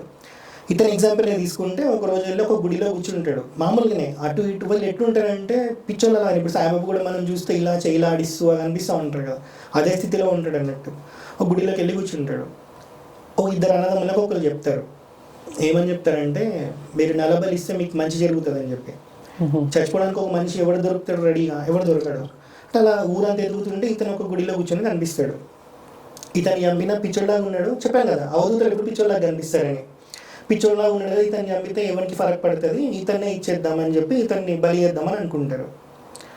బలి ఇచ్చే టైంలో విగ్రహంలోంచి ఒక అమ్మవారు వస్తుంది, వచ్చి ఆ ఇద్దరిని చంపేస్తుంది అన్నదమ్ములని. మరి ఇప్పుడు ఈయనని కాపాడడానికి వచ్చిన అమ్మవారు వచ్చింది, అమ్మవారికి మొక్కాడా? లేదు, వెళ్ళిపోతాడు. ఎందుకంటే అమ్మవారు అక్కడ రూపంలో మనకు కనిపిస్తుంది, కానీ ఇతనికి ప్రతి చోట అమ్మవారే కనిపిస్తుంది, ప్రతి చోట పరమాత్మనే కనిపిస్తున్నాడు కాబట్టి వెళ్ళిపోయాడు. ఇప్పుడు ఇలాంటి స్థితిలో ఉన్న ఒక అతను బాత్రూమ్ ఎక్కడ పోయాడు, టాయిలెట్ ఎక్కడ పోయాడు అని వ్యాసుడు రాసి ఉంటే, ఈరోజు శ్రీమద్ భాగవతంలో కూడా వ్యాసుని మనం తిట్టేవాళ్ళం. ఈయన అవధూత ఏంటి, ఈ భరతుడు కూడా పిచ్చోడని తిట్టేవాళ్ళం కదా. మరి వ్యాసుడు రాయలేదు ఎందుకు అని అంటే, ఇది అవసరం లేదు కాబట్టి. కానీ సాయిబాబా సచరిత్రలో అది రాశారు అని అంటే ఈ తత్వం మనం అర్థం చేసుకోమని చెప్పి. లేదు ఇప్పుడు బాత్రూమ్ పోయిండు అది ఇదని అంటే ఆయన ఏ స్థాయిలో ఉన్నాడో మనం చూడాలి. ఇందాక నేను ఏం చెప్పా, అవధూత గురించి చెప్పినప్పుడు కొన్నిసార్లు ధ్యానం చేస్తారు, కొన్నిసార్లు పిచ్చోళ్ళలా కనిపిస్తారు, కొన్నిసార్లు చాలా డిఫరెంట్గా చిన్నపిల్లలా ఆడుతూ ఉంటారు. ఇట్లనే ఉంటుంది సాయిబాబా సచరిత్ర మీరు తీసుకుంటే. సాయిబాబా ఒకటే కాదు, ఈ దత్త సంప్రదాయంలో ఎవరైతే అవధూతలు వచ్చారో, మాణిక్ ప్రభు, అక్కలకోట స్వామి సమర్థ, గజానన్ మహారాజు, సాయిబాబా, వీళ్ళ నలుగురి చరిత్రలు మీరు తీసుకుంటే నలుగురి చరిత్రలు ఇట్లనే కనిపిస్తాయి. మరి సాయిబాబా ఒక్కడే ఎందుకు టార్గెట్ అవుతున్నాడు ఇక్కడ? ఎందుకంటే తత్వం అర్థం కావట్లేదు కాబట్టి. సో సాయిబాబా గురించి అర్థం అవ్వాలంటే పైన 3 గురించి తెలుసుకోవాలి, లేదంటే శ్రీమద్ భాగవతంలో ఉన్న భరతుడి గురించి తెలుసుకోవాలి, శుకబ్రహ్మ గురించి తెలుసుకున్న సాయిబాబా తత్వం ఏంటో అర్థమవుతుంది. సో మనకి ఏం కావాలో అది భాగవతం వీటిలో రాశారు. ఇక్కడ కూడా సాయిబాబా మలమూత్రం చేసింది తప్పే అయితే ఇందులో కొట్టేస్తారు. షిరిడి సంస్థ వాళ్ళకి తెలియకుండానే ప్రింట్ అవుతున్నాయి ఆ బుక్కులు. లేదు కదా, వాళ్ళకి తత్వం తెలుసు. జనాలు ఈ తత్వం అర్థం చేసుకోవాలి, సాయిబాబా స్థితి ఏంటో అర్థం చేసుకోవాలి కాబట్టి అక్కడ రాసిర్రు. వ్యాసుడు ఎందుకు రాయలేదంటే అది అక్కడ అవసరం లేదు కాబట్టి రాయలేదు. ఇట్లుంటుంది అన్నట్టు తత్వం. అందుకే నేను భాగవతం లింక్ చేస్తే సాయిబాబా తత్వం అర్థమవుతుందని లింక్ చేశాను. ఇప్పుడు సాయిబాబా గురించి తెలుసుకోవాలంటే ఫస్ట్ ఆయన పుట్టుక గురించి తెలుసుకోవాలి. సో చాలా మందికి ఆయన ఎక్కడ పుట్టారు, ఎక్కడ పెరిగారని చాలా మంది తెలియదు. సడన్ గా ఒక పార్ట్ ఆఫ్ టైం కి షిరిడీకి వచ్చేసినంత వరకు అక్కడి నుంచి మన స్టోరీ తెలుసు. సో ఆయన జన్మస్థానం ఎక్కడ ఉంటారు? అయితే దీనికి సాయిబాబా ఎప్పుడు ఆన్సర్ చెప్పలేదు. ఆయన చాలా చెప్పాను కదా ఇందాక, చాలా పనులు అవలీలుగా చేసుకుంటూ వెళ్ళిపోయాడు. ఎవరైనా అడిగితే చెప్పేవాడు, కానీ ఎవరు అడగలేదు. పుట్టుక గురించి చాలా మంది అడిగారు, పనికి మళ్ళీ అడుగుతారు కదా జనాలు, అట్లనే పుట్టుక గురించి అడిగారు అన్నట్టు. ఆయన ఎప్పుడు చెప్పలేదు. ఎందుకంటే ఆయన ఎక్కడ పుట్టిండో దానికి జనాలు తీసుకొని ఏం చేస్తారు కదా. ఆయన ఏం చేశాడో అవి మీరు ఫాలో అవుతే చాలు, పుట్టుకతో సంబంధం లేదు. కానీ దీని గురించి కూడా ఉంది ఆన్సర్, సచరిత్రలో లేదు. సాయిబాబా దగ్గర మహల్సాబాద్ అని ఒక అయ్యగారు ఉంటాడు, గ్రామదేవత ఉంటారు కదా, ఖండోబా ఆలయంలో అయ్యగారు. ఆయనకు ఒకసారి చెప్తారంట, డైరెక్ట్ సాయిబాబా గారికి చెప్పారు, బట్ మహల్సాబాద్ చెప్పినట్టు సచరిత్రలో ఉంటుంది అన్నట్టు.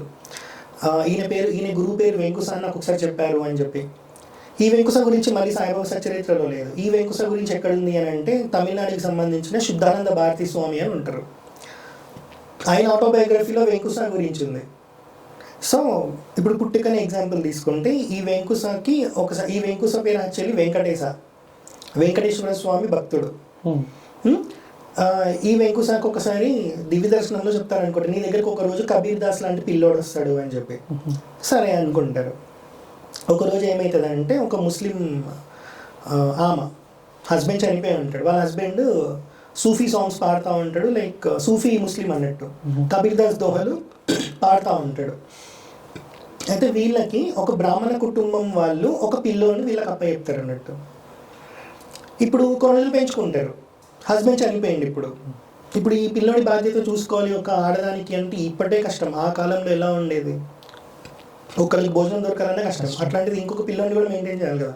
సో ఆ సందర్భంలో ఏమవుతుందంటే ఈ పిల్లోని తీసుకొని వెంకుస దగ్గరికి వెళ్తుంది. ఎవరు, ఈ ముస్లిం ఆమె తీసుకొని వెళ్ళి చెప్తుంది. చూడగానే ఆయన అనుకుంటాడు, ఈయనేంటి నాకు ఎవరైతే చెప్పారో కబీర్ దాస్ లాంటి పిల్లోని దగ్గరికి వస్తాడని చెప్పి అలానే కనిపిస్తున్నాడు ఏంటి అని అనుకుంటాడు. అనుకొని చాలా ఆతురతగా అడుగుతాడు ఎవరి పిల్లోడు అని.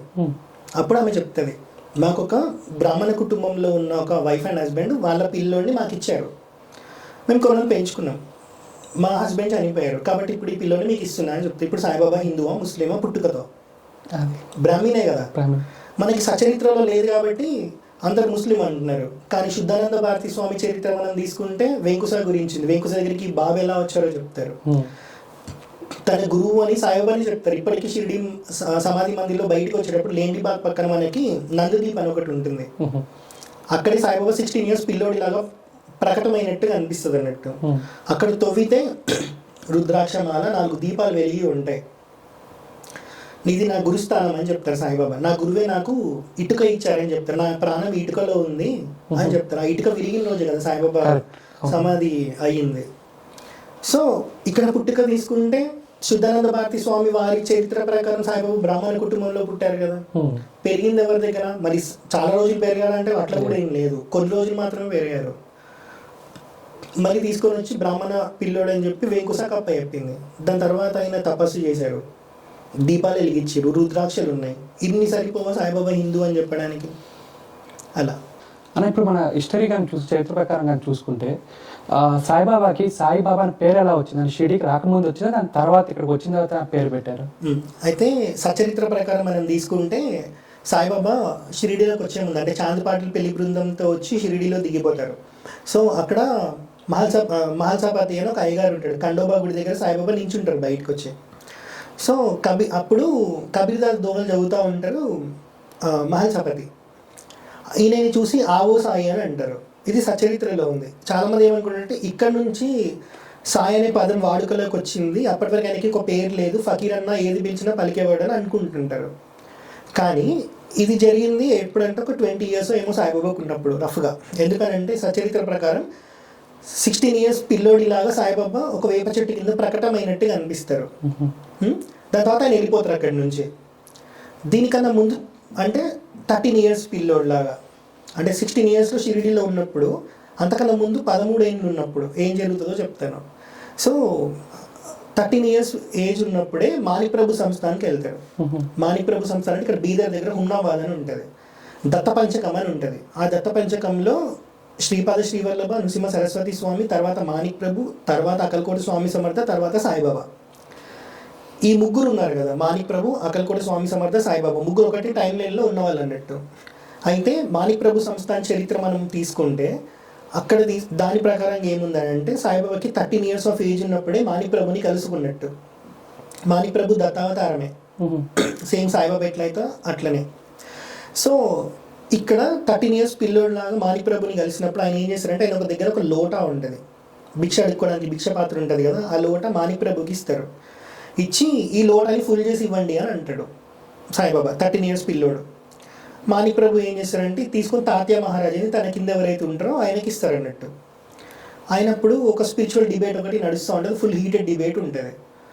అందులో బిజీ ఉంటాడు, చాలా చిరాకుగా ఉంటాడు. ఈ లోటాలో డబ్బులు వేస్తూనే ఉంటాడు, ఎంత వేసినా లోట ఫుల్ అవ్వదు. 5 times వేస్తారంట, దాంట్లో ఎంతకీ ఫుల్ అవ్వట్లేదని చెప్పి చిరాకులో మాణిక్ ప్రభుకి ఇచ్చేస్తారు, తనకి ఇచ్చేయండి అని. మాణిక్ ప్రభు ఇవన్నీ గమనిస్తూ ఉంటారు, ఎందుకు నిండట్లేదు లోట అని, వచ్చినోడు సామాన్యుడు కాదేమో అని ప్రతిదీ గమనిస్తూ ఉంటారు. అయితే ఈయన తాత్యా మహారాజు మాణిక్ ప్రభుకి లోట ఇవ్వగానే మాణిక్ ప్రభు ఆ లోటాని 13 years పిల్లోడికి ఇవ్వాలి కదా, అప్పుడు ఏమనాలి, ఫకీర్ ఏ లేలో అనాలి. కానీ ఆయన ఏమన్నారు, సాయి ఇది తీసుకో అన్నారు. ఓకే, మరి 13 years of ఏజ్లో ఈయన పేరు సాయి అని వచ్చిందిగా, పెట్టింది ఎవరు? సాక్షాత్తు దత్తావతారమైన మాణిక్ ప్రభు పెట్టారు. ఆయనకి ఏమన్నా ఇంట్రొడక్షన్ ఇచ్చారా నేను సాయిని అని చెప్పి? లేదు. లేదు. మాణిక్ ప్రభు ఆ లోటా ఆయనకి ఇస్తూ తీసుకో సాయి అని అన్నారు. సాయిబాబా లోటా తీసుకుంటారు. తీసుకొని నాకు ఇవేమొద్దు, ఈ డబ్బులు వద్దు, నాకు ఏమొద్దు, 2 ఖర్జూరాలు రోజ్ ఫ్లవర్స్ ఇవ్వమని చెప్తారు అన్నట్టు. 2 రోజ్ ఫ్లవర్స్ ఇట్లా. సో మాణిక్ ప్రభు ఆ 2 ఆయనకి ఇస్తారు, తీసుకుంటారు. లోటా ఫుల్ అయిపోతుంది అన్నట్టు అప్పటికి ఈ 2 వేసినప్పుడు.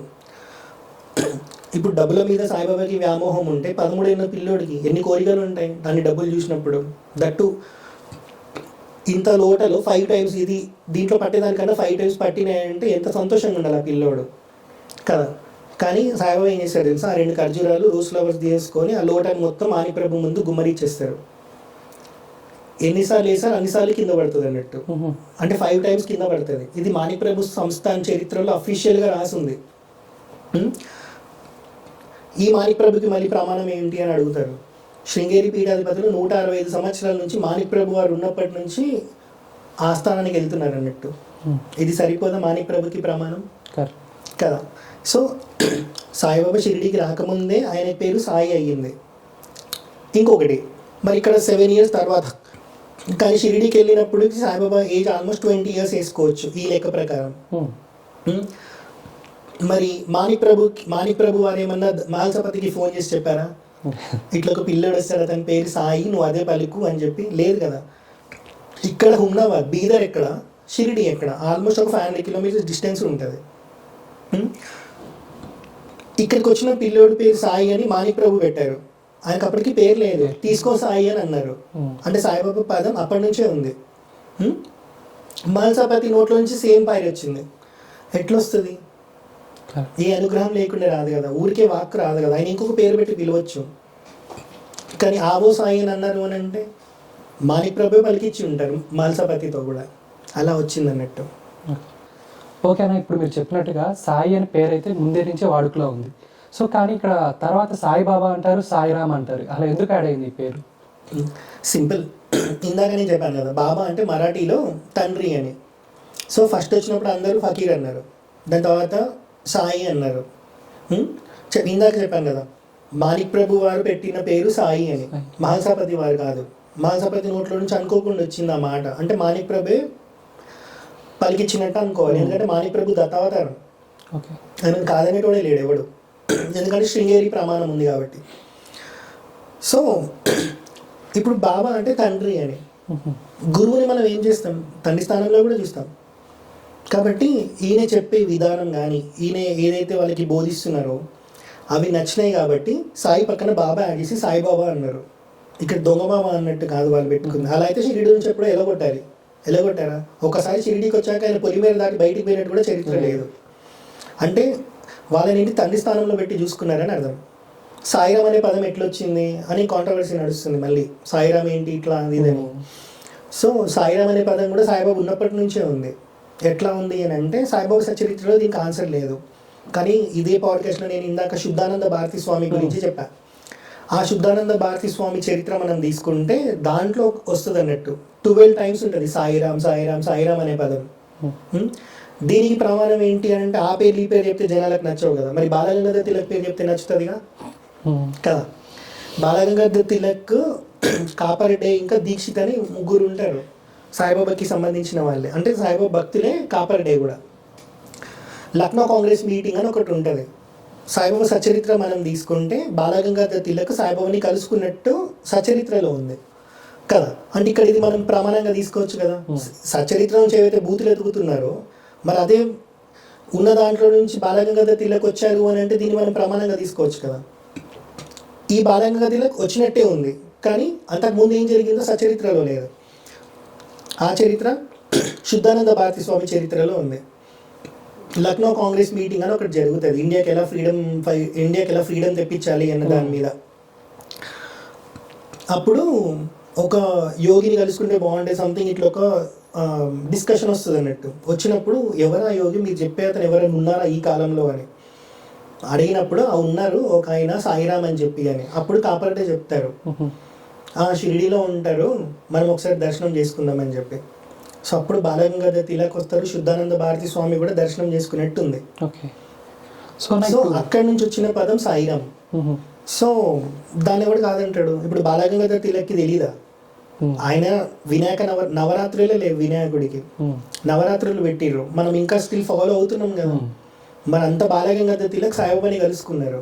ఇంకొకటి కూడా చెప్తారు, సాయిబాబాతో పాటు ఎవరైతే ఉంటారో శ్యామ అని చెప్పి ఒక అతను,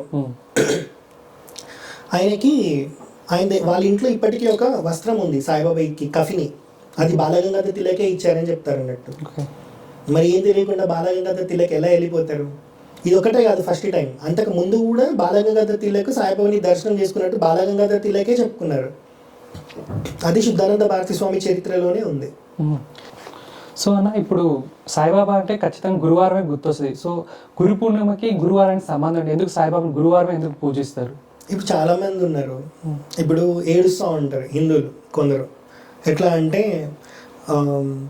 గురు పౌర్ణమిలో సాయిబాబాని పెట్టేసి వ్యాసుని మర్చిపోయేటట్టు చేశారు అని. ఎంతమంది హిందువులు వ్యాసుడి గురించి కొడుకులకి పిల్లలకి చెప్తున్నారు? ఎవరు చెప్పరు. రామాయణం ఎంతమంది చెప్తారు పిల్లలకి వ్యాసుడు గుర్తుండడానికి కదా. సో ఇప్పుడు ఆ లెక్కకే తీసుకుంటే విష్ణుమూర్తికి 22 అవతారాలు ఉంటాయి. దశావతారాలు మనం ప్రమాణంగా ఎక్కువ చెప్తాం కదా, అందరికీ తెలిసి దశావతారాలే. 22 ఉంటే 24 ఉంటాయి అని కూడా ఎవరిని తెలియదు. మరి అవతారాల గురించి రాసింది ఎవరు? వ్యాసుడు.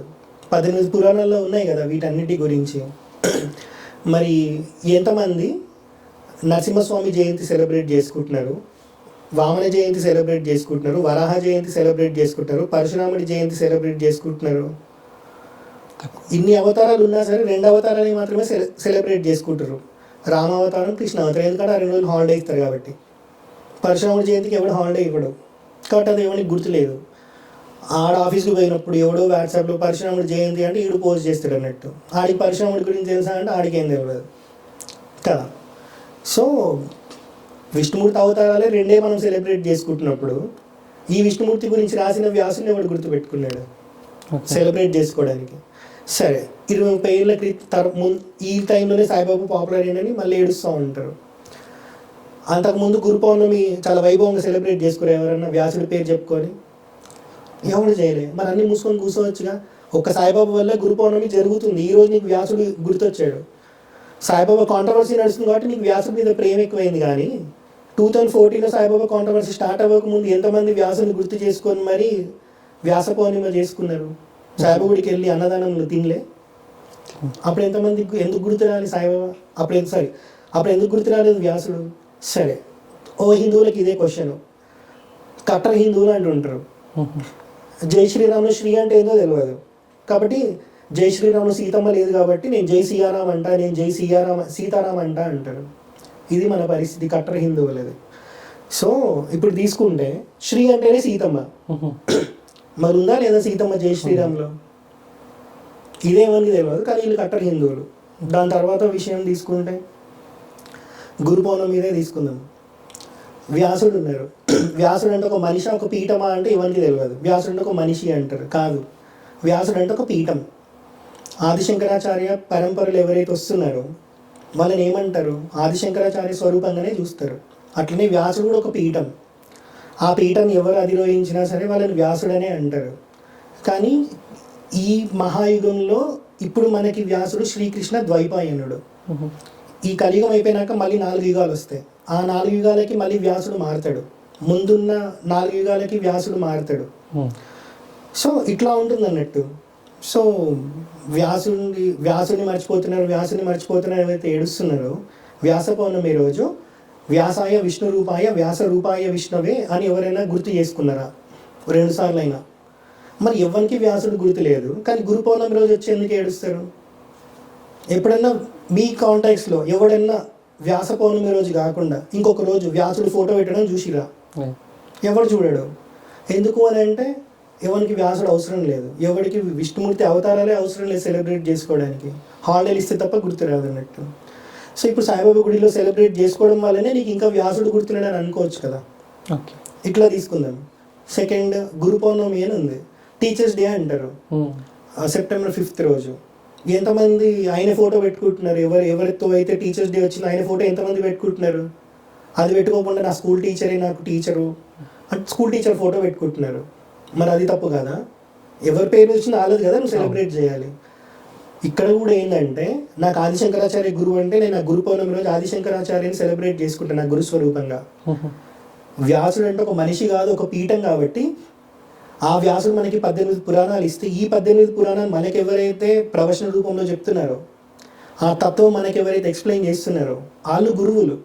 కాబట్టి వ్యాసుడు రాసిన పురాణాన్ని నా దగ్గరికి ఎవరు తీసుకొస్తున్నారో వాళ్ళని నేను గురుస్వరూపంగా పూజిస్తున్నాను అన్నట్టు. సో ఈ పురాణాల్లో ఉన్న తత్వమే కదా నేను ఇందాక సాయిబాబాకి లింక్ చేసి శ్రీమద్ భాగవతం నుంచి చెప్పిన, మార్కండేయ పురాణం నుంచి చెప్పిన. అప్పుడు నేను సాయిబాబాని గురువులాగా స్వీకరించి గురు పౌర్ణమి చేసుకుంటే తప్పేంటి? ఓకే.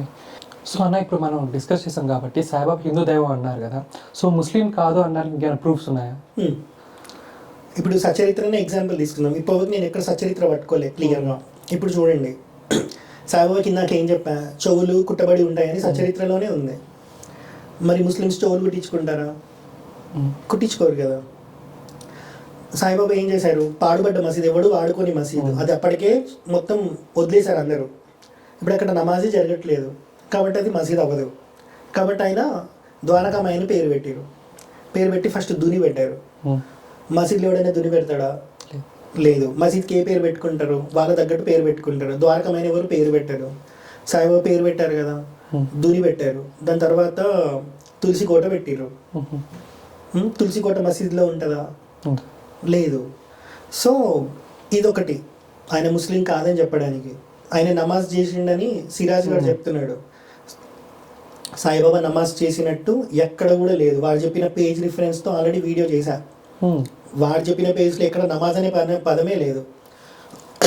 వాడు చెప్పిన రిఫరెన్సెస్లోనే కాదు, వాడు ఇచ్చిన బుక్ రిఫరెన్స్లో కూడా ఎక్కడ మీకు నమాజ్ అనే వర్డే కనబడదు. అది పీడిఎఫ్ అవైలబుల్ ఉంటుంది కదా, గూగుల్లో కొట్టి పీడిఎఫ్ డౌన్లోడ్ చేసుకొని నమాజ్ అని కొడితే వచ్చేస్తుంది కదా. ఎక్కడ కూడా మీకు ఒక పదం కూడా కనబడదు. ఇప్పుడు ముస్లిమ్స్, సిరాజ్ గాడు సాయిబాబా ముస్లిం అని చెప్పడానికి వాడు రెడీ అయిపోయాడు కదా, వాడు అదే చెప్తున్నాడు కదా. సో మరి ఇదే సచరిత్ర బుక్లో సాయిబాబా ఏం చెప్తాడు తెలుసా, హనుమంతుడికి అల్లాకి మధ్యలో వార్ జరుగుతుంది, అల్లా ఓడిపోయాడని ఉంది సాయి లీలామృతంలో.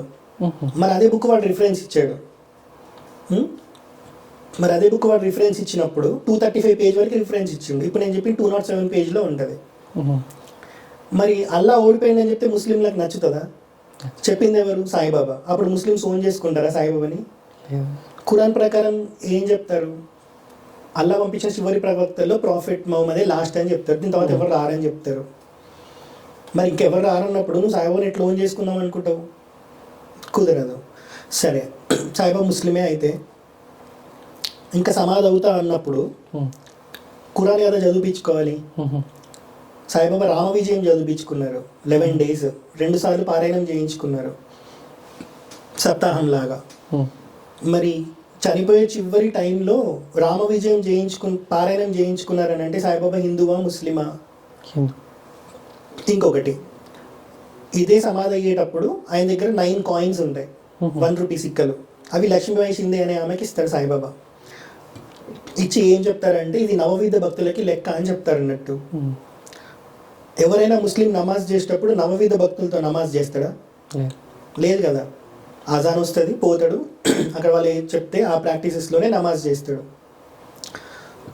నవవిధ భక్తులు వాళ్ళకి సంబంధం కూడా లేదు. మరి ఇంకెక్కడ ముస్లింలకు కనిపిస్తున్నాడు? ఆకారంలో తప్ప ఇంకెక్కడ కనిపిస్తలేడు. ఆకారం కూడా నేను ఇందాక చెప్పా, ఆయి పంథీ నుంచి ఎవరైతే వచ్చారో ద్వాదశ నామ సంప్రదాయం, నాథ సంప్రదాయంలో అందులో ఒకటి ఆయి పంథీ. ఈ ఆయి పంథీ నుంచి ఎవరైతే వచ్చారో వాళ్ళ ఆకారం అట్లనే ఉంటుంది. అందుకే మీరు గురునానక్ది చూసిన అట్లనే కనిపిస్తుంది, కబీర్ దాస్ చూసినట్లనే కనిపిస్తుంది, సాయిబాబా చూసిన అట్లనే కనిపిస్తుంది. అలా గురునానకే చెప్పుకున్నారంట, వాళ్ళ బుక్లో ఉందంట నేను ఆయి పంథీ నుంచి వచ్చానని చెప్పి. ఇంకేం కావాలి అంతకన్నా ప్రమాణం? సిక్కులు ఎప్పుడు సాయిబాబాని కాదన్నారు. అలా బుక్ ఎవడైతే చదవడో, ఎవడైతే చెప్పింది వింటాడో వాడు ఇట్లాంటివన్నీ మాట్లాడతాడు అన్నట్టు. కానీ సచరిత్ర సొంతంగా చదవాలి, లేకపోతే తత్వం తెలిసిన ప్రవచనకర్తలో లేకపోతే గురువులో చెప్పినప్పుడు వినాలి, అప్పుడు అర్థమవుతుంది అన్నట్టు. సో ఇది ఒకటే కాదు, చాలా ఉన్నాయి సాయిబాబా ముస్లిం కాదని చెప్పడానికి. సైఫుద్దీన్ అనే వర్డ్ అసలు లేనే లేదు ఎక్కడ కూడా. సాయిబాబా 5 సార్లు నమాజ్ చేసినట్టు కూడా లేదు. సరే అదే అనుకుందాం. ఇప్పుడు మరి సంప్రదాయంలో ఉన్న వాళ్ళు కంచి పరమాచార్య, చంద్రశేఖరేంద్ర సరస్వతి స్వామి, ముస్లిమ్స్కి ఆయన 3 సార్లు దర్శనం ఇచ్చినట్టు ఇట్లా ఉంటాయి మరి ఆయన చరిత్రల్లో కూడా. సంప్రదాయంలో ఉన్న కంచి పరమాచార్య ముస్లిమ్స్తో ఏంటి సంబంధం? కరెక్ట్. ఇప్పుడు సింపుల్ ఒక ఎగ్జాంపుల్ చెప్తా కంచి పరమాచార్య చరిత్రలో నుంచి. ఒక కంచిపీఠంలో ఏదో ఎలక్ట్రికల్ వర్క్ ఏదో ఉన్నప్పుడు ఒక ముస్లిం అతను కూడా వస్తాడు అన్నట్టు, ఎలక్ట్రీషియన్ చేస్తుంటాడు పని. పిలుస్తాడు కంచి పరమాచార్య ఒకసారి ఇక్కడ రా అని. వస్తాడు. వచ్చినాక నువ్వు ఎన్నిసార్లు నమాజ్ చేస్తున్నావు అని అడుగుతారు. నేను 5 సార్లు నమాజ్ చేస్తున్నా అని చెప్తారు. అతను లేదు నువ్వు తప్పు చేస్తున్నావు, పోయి కనుక్కొని రా ఎంతసార్లు నమాజ్ చేయాలో అని. బయటికి పోతాడు, కనుక్కొని వస్తాడు. లేదు నువ్వు మళ్ళీ తప్పే చెప్తున్నావు, మళ్ళీ పో అంటాడు. మళ్ళీ పోతాడు. మళ్ళీ సేమ్ ఆన్సర్ వస్తుంది 5 టైమ్సే అని. నువ్వు ముస్లిం కాదా, ఎన్నిసార్లు అడుగుతున్నావు, ఏంది 5 సార్లే కదా మనం నమాజ్ చేసేదని. కంచి పరమాచార్య ఏం చేస్తారు సార్, ఖురాన్ తీసుకొని రమ్మని చెప్తారు. ఖురాన్ తెస్తాడు. అందులో ఒక వర్స్ చదువుతారు, ఉర్దూలో ఉంటుంది. కంచి పరమాచార్య ఉర్దూ నేర్చుకున్నట్టు కంచిపీఠం వాళ్ళు ఎక్కడైనా చెప్పారా? మరి కంచి పరమాచార్య ఉర్దూ ఎట్లా చదివిండు? ఆలోచించిన వాళ్ళ స్థితి ఎట్లుంటుందో. వాళ్ళు దేనైనా చూడగలుగుతారు, దేనైనా మాట్లాడగలుగుతారు, దేనైనా చదవగలుగుతారు. ఖురాన్ వర్సెస్ కూడా ఆ ముస్లిమే చెప్పాడు అతని ఎక్స్పీరియన్స్లో. నేను కూడా అంత పర్ఫెక్ట్గా ఖురాన్ చదివాను ఉర్దూలో, కానీ కంచి పరమాచార్య చదివి నాకు ఎక్స్ప్లెయిన్ చేశారు. 11:30 కూడా ఒక నమాజ్ ఉంటుంది అని చెప్పి, రోజు 6 సార్లు చేయాలి సంథింగ్ అని. అది కంచి పరమాచార్య చరిత్రలో ఉంది. మరి ఇప్పుడు కంచి పరమాచార్య ఉర్దూ నేర్చుకున్నాడు కాబట్టి కంచి పరమాచార్యని కూడా కాదంటామా? ఆయన తత్వం ఏంటో చూస్తామా? ఎట్లా ఉంటుంది? ఎంతమంది అవధూతలు మాట్లాడారో అంతేమంది సంప్రదాయంలో వచ్చిన వాళ్ళు కూడా మాట్లాడారు సాయిబాబా గురించి. దాన్ని మనం తీసుకుంటే మొన్న శృంగేరి జగద్గురులు ఒక అనుగ్రహ భాషణంలో చెప్పారు విద్యుశేఖర భారతీ స్వామి వారు. శృతి, స్మృతి, శిష్టాచారం వీటిల్లో ఎందులో ఉన్నా మనం ఫాలో అవ్వచ్చు అని చెప్పి. సో వేదంలో సాయిబాబా ఉన్నాడా అంటే లేడు. ఉపనిషత్తులు వీటిల్లో ఉన్నారా అంటే లేరు. శిష్టాచారంలో ఉన్నారు. ఎట్లా వచ్చారంటే శిష్టాచారం అని అంటే వేదం శాస్త్రం ఎవరైతే ప్రమాణంగా పెట్టుకుంటారో వాళ్ళు ఎప్పటి నుంచో ఆరాధన చేస్తుంటే మనం ఆరాధన చేయొచ్చు అని చెప్పారు. సో ఇప్పుడు శిష్టాచారం అంటే మీరు చెప్పిన సంప్రదాయంలో వచ్చిన వాళ్ళని అర్థం. సో మనకి తమిళనాడులో కుర్తాలం పీఠం అని ఒకటి ఉంటుంది, మౌనస్వామి అని చెప్పి. పుట్టింది గుంటూరులోనే. ఒక నైట్ ఎందుకు ఆయనకి ఇది అనిపించేస్తుంది, నా గురించి నేను తెలుసుకోవాలి అని. సో సన్యాసం తీసుకోవడానికి వెళ్ళిపోతుంది, ఇల్లు వదిలిపెట్టి వెళ్ళిపోతారు అన్నట్టు. ఆయన పేరు మౌనస్వామి. ఈ మౌనస్వామి పెట్టిన పీఠమే కుర్తాలం పీఠం. ఈయనకి సాయిబాబాకి సంబంధం ఏంటి అంటే, మౌనస్వామి ఎంత పవర్ఫుల్ అంటే, మీరు ఇప్పటికీ మౌనస్వామి గురించి ఎవరికైనా తెలిసిన వాళ్ళు ఉంటే వాళ్ళు చాలా గొప్పగా చెప్తారు. ఈయన పెట్టిన పీఠం ఆదిశంకరాచార్య అద్వైత పరంపరనే ఫాలో అవుతున్న పీఠం. సో ఈయన హిమాలయాలకు వెళ్తారు, అంతా నేర్చుకుంటారు, అంటే సన్యాసం అవి తీసుకుంటారు. రిషికేశ్లో అనుకుంటా తీసుకునేది. దాని తర్వాత కిందికి వచ్చేటప్పుడు షిరిడీలో సాయిబాబా దర్శనం చేసుకొని కూడా వస్తారు. ఇది ఎవరు చెప్పాలి? ఇది సిద్ధేశ్వరానంద భారతీ స్వామి అని ఈ మౌనస్వామి పరంపరలో వచ్చిన 4th పీఠాధిపతి. ఈ సిద్ధేశ్వరానంద భారతీ స్వామిని నడిచే కాలభైరవుడు, నడిచే మంత్రం కలియుగ కాలభైరవుడు అని చెప్తారు అన్నట్టు. ఇంతకన్నా ప్రమాణం మనకు కావాలా? ఈ వీళ్ళ ముందు తరం అయిన అంటే 4 జనరేషన్స్ ముందైన మౌనస్వామి ఉన్నారు కదా, ఆయనే చెప్తారు అన్నట్టు. సాయిబాబా దగ్గర అయినా ఖండయోగ సాధన నేర్చుకున్నారు కాబట్టి కుర్తాలం పీఠం ఎక్కడ ఉంటే అక్కడ సాయిబాబా ఆరాధన జరుగుతూ ఉంటుంది. మౌనస్వామి ఎప్పుడు వచ్చారు? కుర్తాలం పీఠం పెట్టింది 1916లో, అంటే సాయిబాబా సమాధి చెందక 2 years ముందు. మరి ఈయన ఆదిశంకరాచార్య అద్వైతాన్ని ఫాలో అవుతున్నారు, పీఠం పెట్టారు. ఈ పీఠంలో సాయిబాబా ఆరాధన అప్పటి నుంచే జరుగుతుంది కదా, శిష్టాచారంలో ఉందిగా. మరి 107 years నుంచి ఉంది. సాయిబాబా దగ్గర ఖండయోగ సాధన నేర్చుకున్నారు కాబట్టి గురుస్వరూపంగా పెట్టుకున్నారు. అందులో వచ్చిన వాళ్ళు ఏమైనా మానేశారు ఇప్పుడు ఇంత కాంట్రవర్సీ నడుస్తున్నా సరే అని? లేదు. వాళ్ళ గురువు ఏదైతే పూజించారో వీళ్ళు అదే చేయాలి కాబట్టి వాళ్ళు అదే చేస్తున్నారు అన్నట్టు. సిద్ధేశ్వరానంద భారతీ స్వామి కూడా సాయిబాబాకి అభిషేకం చేస్తున్న ఫొటోస్ ఇప్పటికీ అవైలబుల్ ఉన్నాయి. మొన్న 5 days బ్యాక్ 6 days బ్యాక్ ఒంగోలులో ఎకిరాల భరద్వాజ గారి విగ్రహం ఆవిష్కరణకు వచ్చినప్పుడు చెప్పారు సిద్ధేశ్వరానంద భారతీ స్వామి వారు కుర్తాలం పీఠానికి సాయిబాబాకున్న సంబంధం ఏంటి అనేది. ఇది ఒకటి శిష్టాచారంలో ప్రమాణం. సెకండ్, శృంగేరి ఆస్థాన పండితులు ఉంటారు, మల్లాది చంద్రశేఖర శాస్త్రి గారు. భారతీ తీర్థస్వామి వారు ఉన్నారు కదా, ఆయన అన్నారు, శృంగేరి పీఠాధిపతి ఉన్నారు కదా భారతీ తీర్థస్వామి వారు, ఆయన మహాభారత ప్రవచనంలో చెప్తారన్నట్టు తన గురించి, మల్లాది చంద్రశేఖర శాస్త్రి గారి గురించి. పౌరాణిక సార్వభౌములు అని వాళ్ళు శత జయంతి ఉత్సవాలు కూడా చేశారు. అందులో కూడా రాశారు పౌరాణిక సార్వభౌములు అని. అంటే ఆయన పురాణం ఎంత జీర్ణించుకొని ఉంటుంది, అతనిలో ఎంత తత్వం తెలిసి ఉంటుంది. ఆయన కూడా అన్నారు, సాయిబాబా సాక్షాత్తు దత్తాత్రేయుడు ఒకే దత్తావతారం 3 పనులు చేయడానికి 3 రూపాలుగా వచ్చారు. ఒకటి టెంబే స్వామి అంటే వసుదేవానంద సరస్వతి స్వామి, ఇంకొకటి గజానన్ మహారాజ్, ఇంకొకటి సాయిబాబా లాగా వచ్చారు అని చెప్పి. ముగ్గురు ఒకటే టైంలో పుట్టారు అన్నట్టు. ముగ్గురు ఒకటే కార్యాన్ని 3 విధాలుగా నెరవేర్చడానికి వచ్చారని చెప్తారు అన్నట్టు. ఇది ఒకటి శిష్టాచారంలో ప్రమాణం. శృంగేరికి ఆస్థాన పండితులు అంటే అంత సామాన్యంగా అవ్వరు కదా. ఇంకొకటి ఏంటి అని అంటే వసుదేవానంద సరస్వతి స్వామి, ఈయనని టెంబే స్వామి అని అంటారు.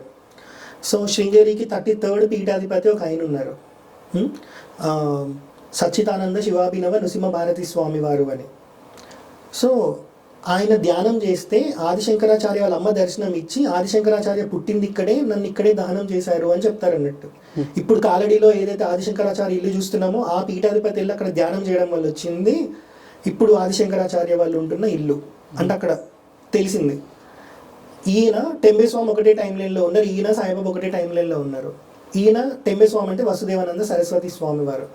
ఈయనని తంజావూరులో అనుకుంటా కలిసినప్పుడు తన శిష్యులకి చెప్తారు, వీళ్ళ అమ్మ నాన్న దత్తాత్రేయ స్వామిని చాలా గొప్పగా ఉపాసన చేయడం వల్ల సాక్షాత్తు దత్తాత్రేయుడే వాళ్ళ అమ్మకి పుట్టారు అని, టెంబే స్వామి లాగా వచ్చారు అని.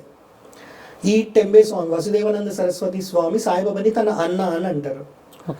ఇప్పుడు కాషాయం కట్టుకొని సత్యదండం పట్టుకొని సంప్రదాయంలో ఎవరైతే ఉన్నారో వాళ్ళు ఎవరికి నమస్కారం పెట్టొద్దు, ఏం చెయ్యొద్దు. కానీ టెంబే స్వామి ఏమంటారు తెలుసా, వసుదేవానంద సరస్వతి స్వామి వారు దాసగను మహారాజ్ అని ఆయనని రాజమండ్రిలో కలుసుకుంటారు. టెంబే స్వామి దర్శనం కోసం వస్తాడు. వచ్చినప్పుడు ఆయనకు ఒక కొబ్బరికాయ ఇచ్చి, ఈ కొబ్బరికాయ నా సోదరుడైన సాయిబాబాకి సమర్పించి నా నమస్కారాలు సాయిబాబాకి సమర్పించు అని చెప్పి. నేను ఎవరికి నమస్కారం పెట్టొద్దు, నేను సన్యాసిని కాబట్టి, కానీ నా సోదరుడైన సాయిబాబా విషయం వేరు అని చెప్తారు.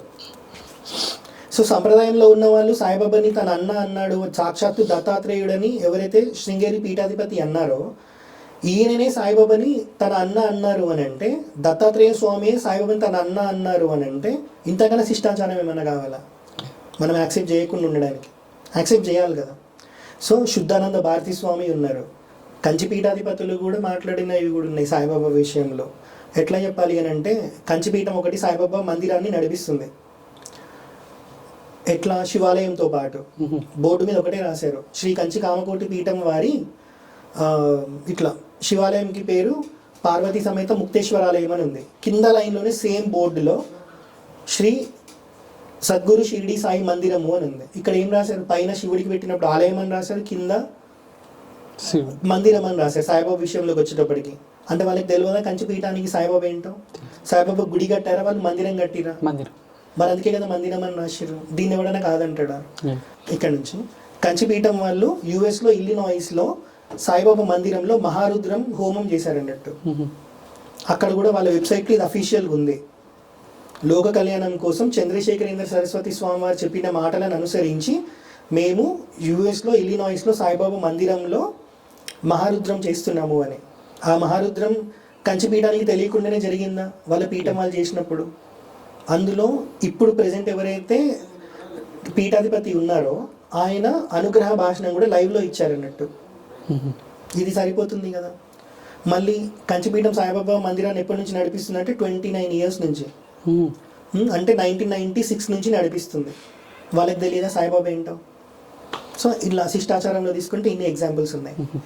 సో నా ఇప్పుడు సాయిబాబా అవధూత అయినప్పుడు తన ఒక టైంలో తన శరీరాన్ని వదిలేసి 3 రోజుల తర్వాత తిరిగి వచ్చా అంటారు. అసలు ఏం జరిగింది 3 days అన్న? మళ్ళీ తిరిగి రావాల్సి వచ్చిన అవసరం ఏముంది? ఇది సచరిత్ర ప్రకారం మనం తీసుకుంటే, దీనికన్నా ముందు ఒక పని చేద్దాం. లాహిరి మహాశయ సాయిబాబా గురించి మాట్లాడారని చెప్పాను కదా తన బుక్లో. ఈ లాహిరి మహాశయ కూడా తన వైఫ్కి చెప్తారు, నేను 3 రోజులు శరీరాన్ని వదిలిపెట్టి వెళ్ళిపోతా అని. ఇది లాహిరి మహాశయ చరిత్ర చదివిన వాళ్ళకి తెలుస్తుంది. సేమ్ సాయిబాబా దాంట్లో కూడా ఉంటుంది. ఇద్దరు మళ్ళీ ఒకటే టైం లైన్లో బ్రతికిన వాళ్ళే కదా. సాయిబాబా కూడా మహల్సపతికి చెప్తారు, నేను 3 రోజులు శరీరంలో ఉండను, 3 రోజుల తర్వాత కూడా నేను రాకపోతే నా శరీరాన్ని సమాధి చేసి ఇటు పక్కన కాషాయం జెండా ఇటు పక్కన పచ్చ జెండా పెట్టండి అని చెప్తారు అన్నట్టు.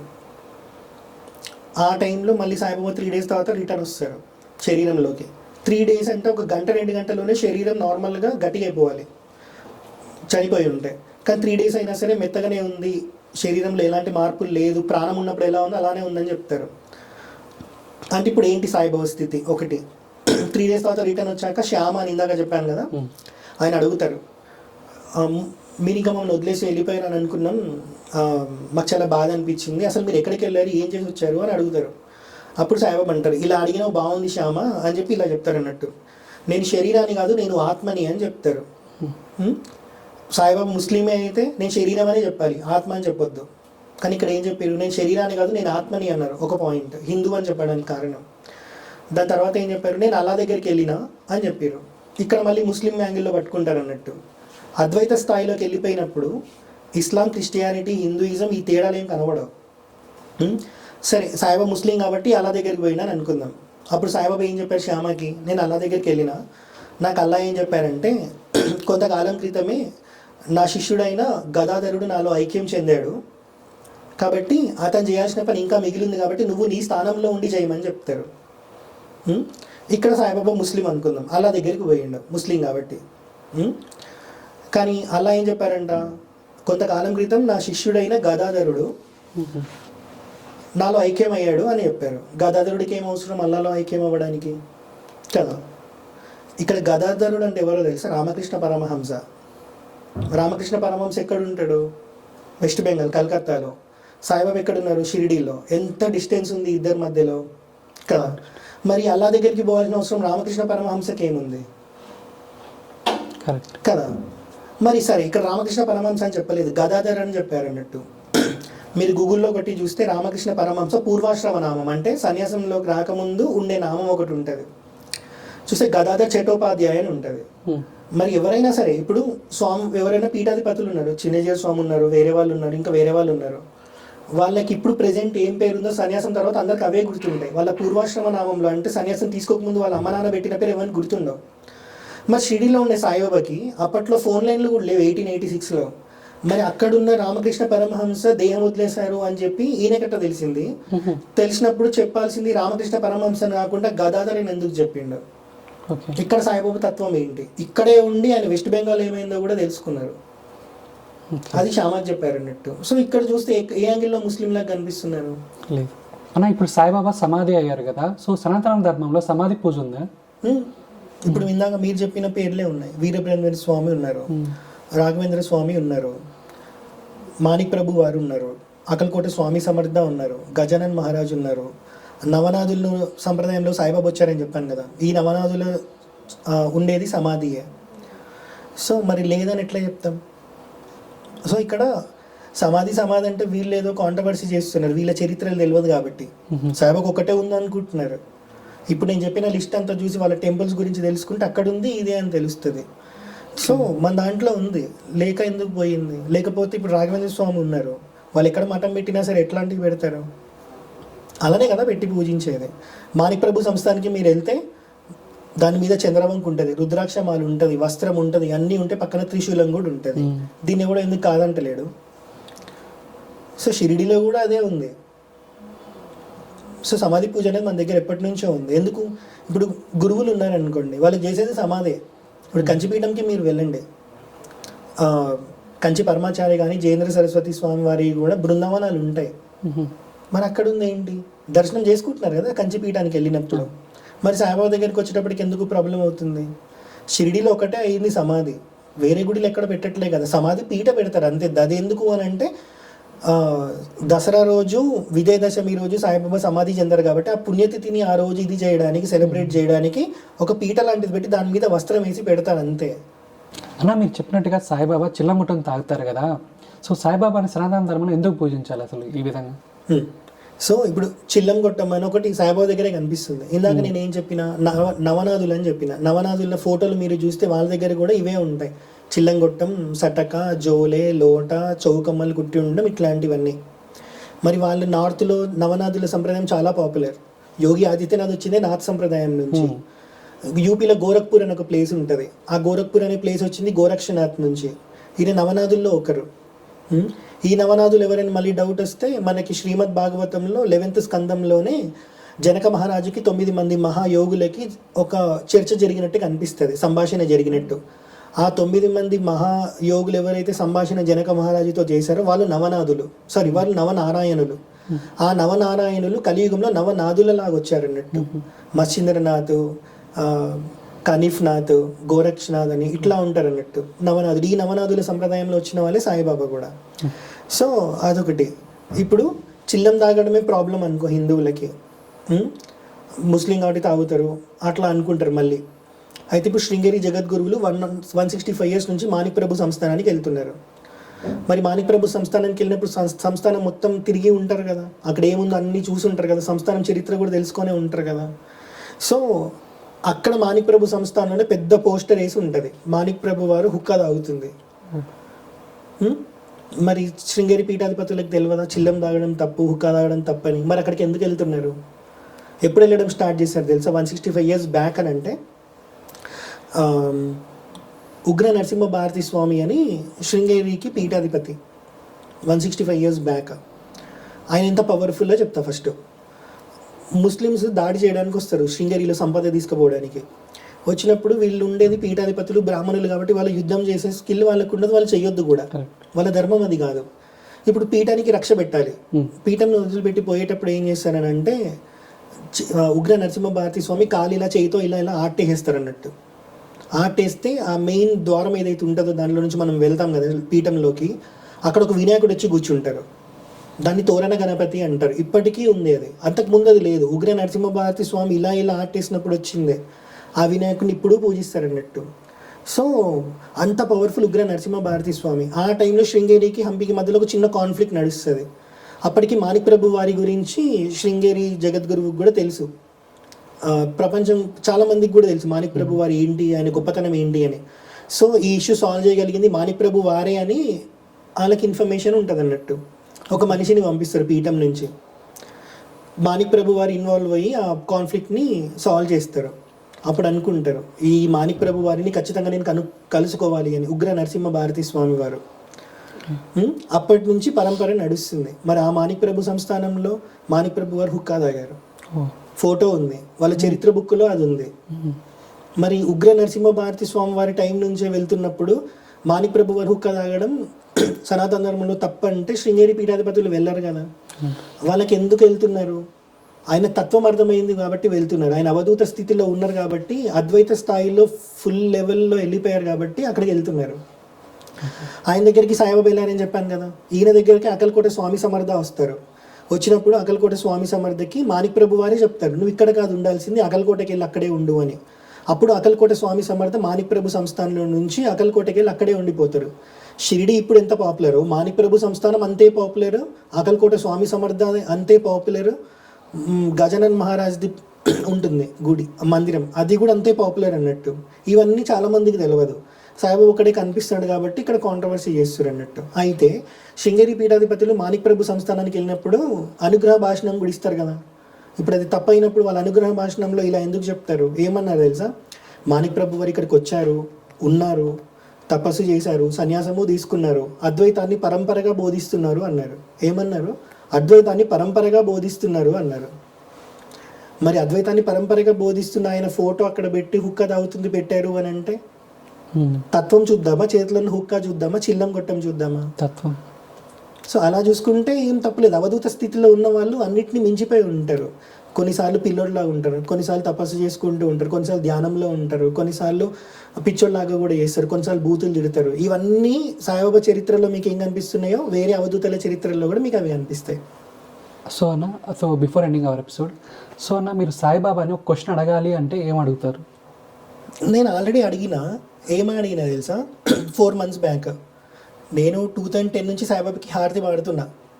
సోషల్ మీడియాలో నేను ప్రతి ఒక్కరు, నేను రాముడి గురించి చెప్పినా, శివుడి గురించి చెప్పినా 2 years నుంచి ఒకటే పని పెట్టుకున్నారు అన్నట్టు. ఎదవలో సాయిబాబా గురించి వచ్చి కామెంట్లు పెడతా ఉంటారు.